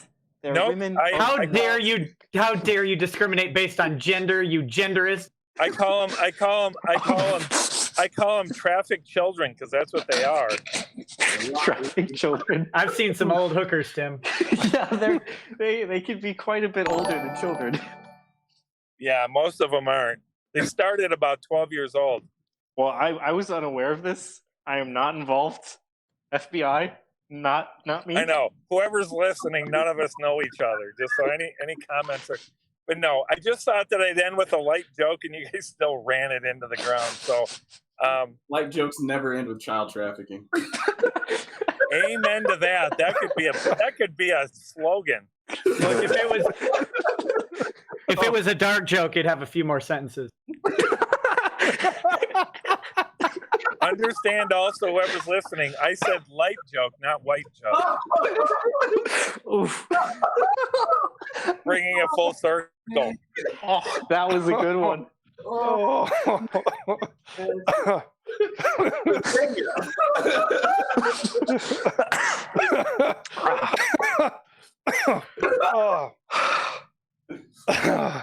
Oh man! Oh, thanks for sticking around, Tim.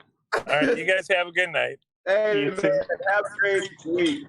You too. Bye bye. Do anything to agree? He's gone. All right. So, okay. How can we top that? I wanna clarify something. I'm not of the opinion that there is no racial difference in IQ. What I'm curious about, and what I think we all need to be careful of, is leaping to the conclusion, and leaping to conclusions about the cause of that. And that goes to both sides of the argument. Is the disparity in IQ genetic? Maybe it is. Is the disparity in IQ socioeconomic? Maybe it is. Is it societal? Is it language-based? For example, there are suggestions that East Asian languages strongly support numerical aptitude just based on how the language around numbers is structured versus Westernized and Latin-based languages, which structure language differently, specifically in how counting is done. So I caution against the idea of ascribing to something on either side. And it's because it's such a charged issue that we have to be really careful in figuring it out. That's the point I want to make here. I don't know if these geneticists who disagree with your guy are right. I just want to point out that there's a substantial amount of people working in the field who do disagree with it. Oh, no, I would think that the majority would disagree with it. And that should give us pause on that doesn't automatically make his conclusion right because he's rocking the boat. But it doesn't make it wrong either. If there is a conclusion that essentially leads to career suicide, I would completely agree. it would be the minority opinion for obvious reasons. And so Right. I will go on record to say that But does it come to 50% of the conclusions? I will Sorry. go on record to say that as a black person and as someone who is a black conservative, I will say that there is a problem in the judicial system. I don't think that anyone can look at the data and see that and conclude that people of color are treated exactly the same as their white counterparts. I think that we would all agree. Now, as it pertains to the issues that surround the black community, I would also go on a limb to say that I believe that the breakdown of the nuclear family within within the black community probably has more to do with the rise of crime within the community than almost anything, right? Now, whether or not that breakdown of the black family was systemic, I mean, that's a different conversation for a different time. We can get into that, but I would say that we need to get back to the argument, or not back to the argument, back to the place where we can have conversations that are real conversations, real conversations about how do we fix it. And we can sit here and argue about whether or not it's an issue. The one thing I haven't heard you say, faticati, is that both sides are treated exactly the same. Now we might have different. I don't think that's true. Huh? I don't think that's true. That both sides are treated exactly the same? No. Oh, I know, and I haven't. And if that was your argument, I would probably have dismissed you an hour and a half ago, because that would be foolish. But I am intrigued. I am intrigued by your argument, and I'm not ready to completely dismiss your argument. And I will definitely do more research on it, because I feel like we have to try to figure out how do we make the system work for all people, right? And at this point, I believe that is trying to promote the nuclear family again. And I know that as far as my family goes, and my brother would agree, having a phenomenal father and having a phenomenal mother positioned us for success in our life. And having a great family unit has kept us out of trouble. And a father with a tremendous genius level IQ, and probably a mother with even higher one. I mean, to be really honest with you. So yes, I will definitely say that we need to have more honest discussions, and I'm glad that we could laugh and joke about it and have some fun. But as I understand, everyone on here has families. Thank you guys so much for being here. Thank you very much, Fatty, for taking time to come on and have a discussion. We would love to have you back on at another time. I'm going to read the book. I know my brother is going to read the book as well. And, I hope you do. And I would love to have a discussion with you at a later time. I also think you should read whatever Nick posted, the rebuttal from those researchers.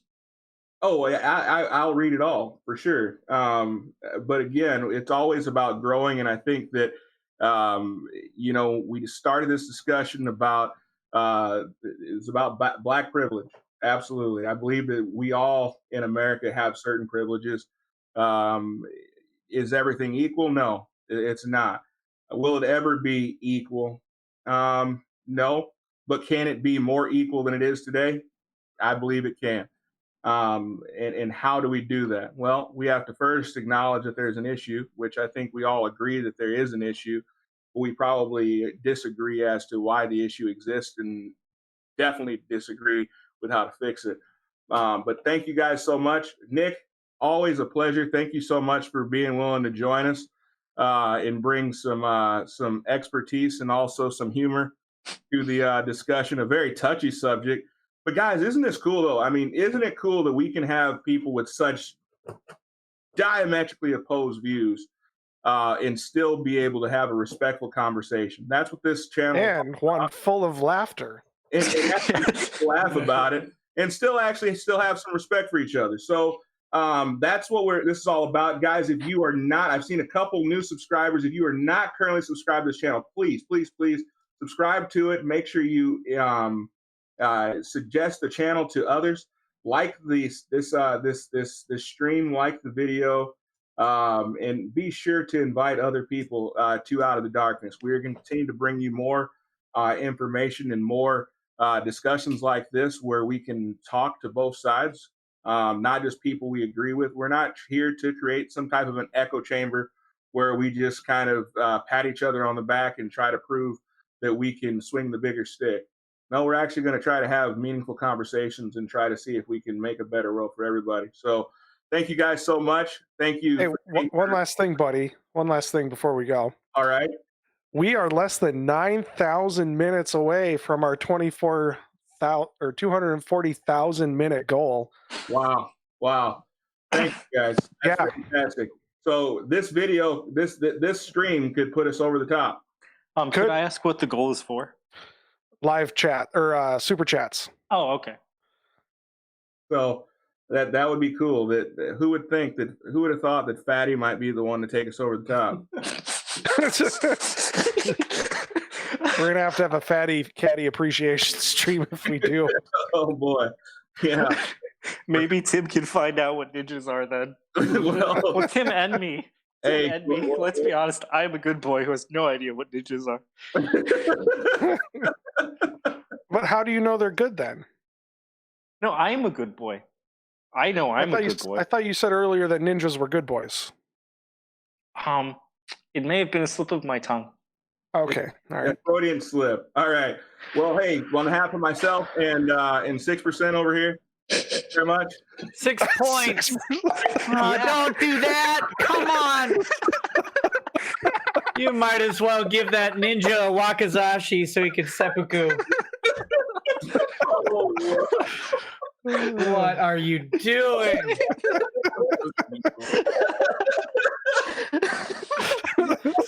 I had no idea. Really? Yeah. Oh man, Nick's the biggest people of all time. Wait, what? Are you watching Demon Slayer? No, I'm a terrible weeb. I don't watch. Oh, I finished. Oh wait, no, not Demon Slayer, Goblin Slayer. Oh, I haven't seen that one, but Demon Slayer it's this one they're still making episodes of it on Hulu. I'm hooked, but I've heard it's very good, but I haven't watched it. The animation is We need to do Law Weeb review. Oh God, that sounds like something you'd see on Legal Eagles channel. Oh God, never mind. Give me your wakizashi. Yeah. Well, hey, we'll have to do a weeb stream next time. So we need to do one with those. We need to do those with the Glenlivet Tide Pods. We can all just start eating those. All right, guys. Well, hey, thank you very much. We're only, you said 9,000 minutes away? We're less than 9,000 minutes away. Less than 9,000 minutes away. Thank you guys so much. This has all been a tribute to you guys. We appreciate all of your help. And we will continue to bring... oh my gosh, dude. And that's been a year and a day since we started this channel. Really? Has it been that long? It's been a year. It's October 12th. Oh no, sorry, that's wrong. 13th. That's wrong. March is when we started. Sorry, I was reading. Say, what? I'm kind of retarded, so well, you low IQ individuals over there. Yeah, I am white. You'll spend life in prison for driving without an insurance. Probably. It's probably the best of society, though. It probably is best for society. I mean, I mean, if he doesn't even know what month we're in. No, I read the date wrong on it. Said the last update was yesterday, and society's already procreated. Yeah, he's already procreated. So oh God. Might as well let him raise all 40 of his children. I'm doing my part to make the world idiocracy. Him and his Amish family. We'll get them on jaywalking. It's okay. No, Trailer Park family. we got to hurry up and get off here because I think his neighbors are going to kick him off the internet here. All right. Well, hey, great visiting with you guys. Thank you so much. And we will see you guys next week. And Nick, thank you very much. We will be looking forward to that Weep stream. Sounds good, man. Catch you All guys right. later. Have a great night. Later. Bye.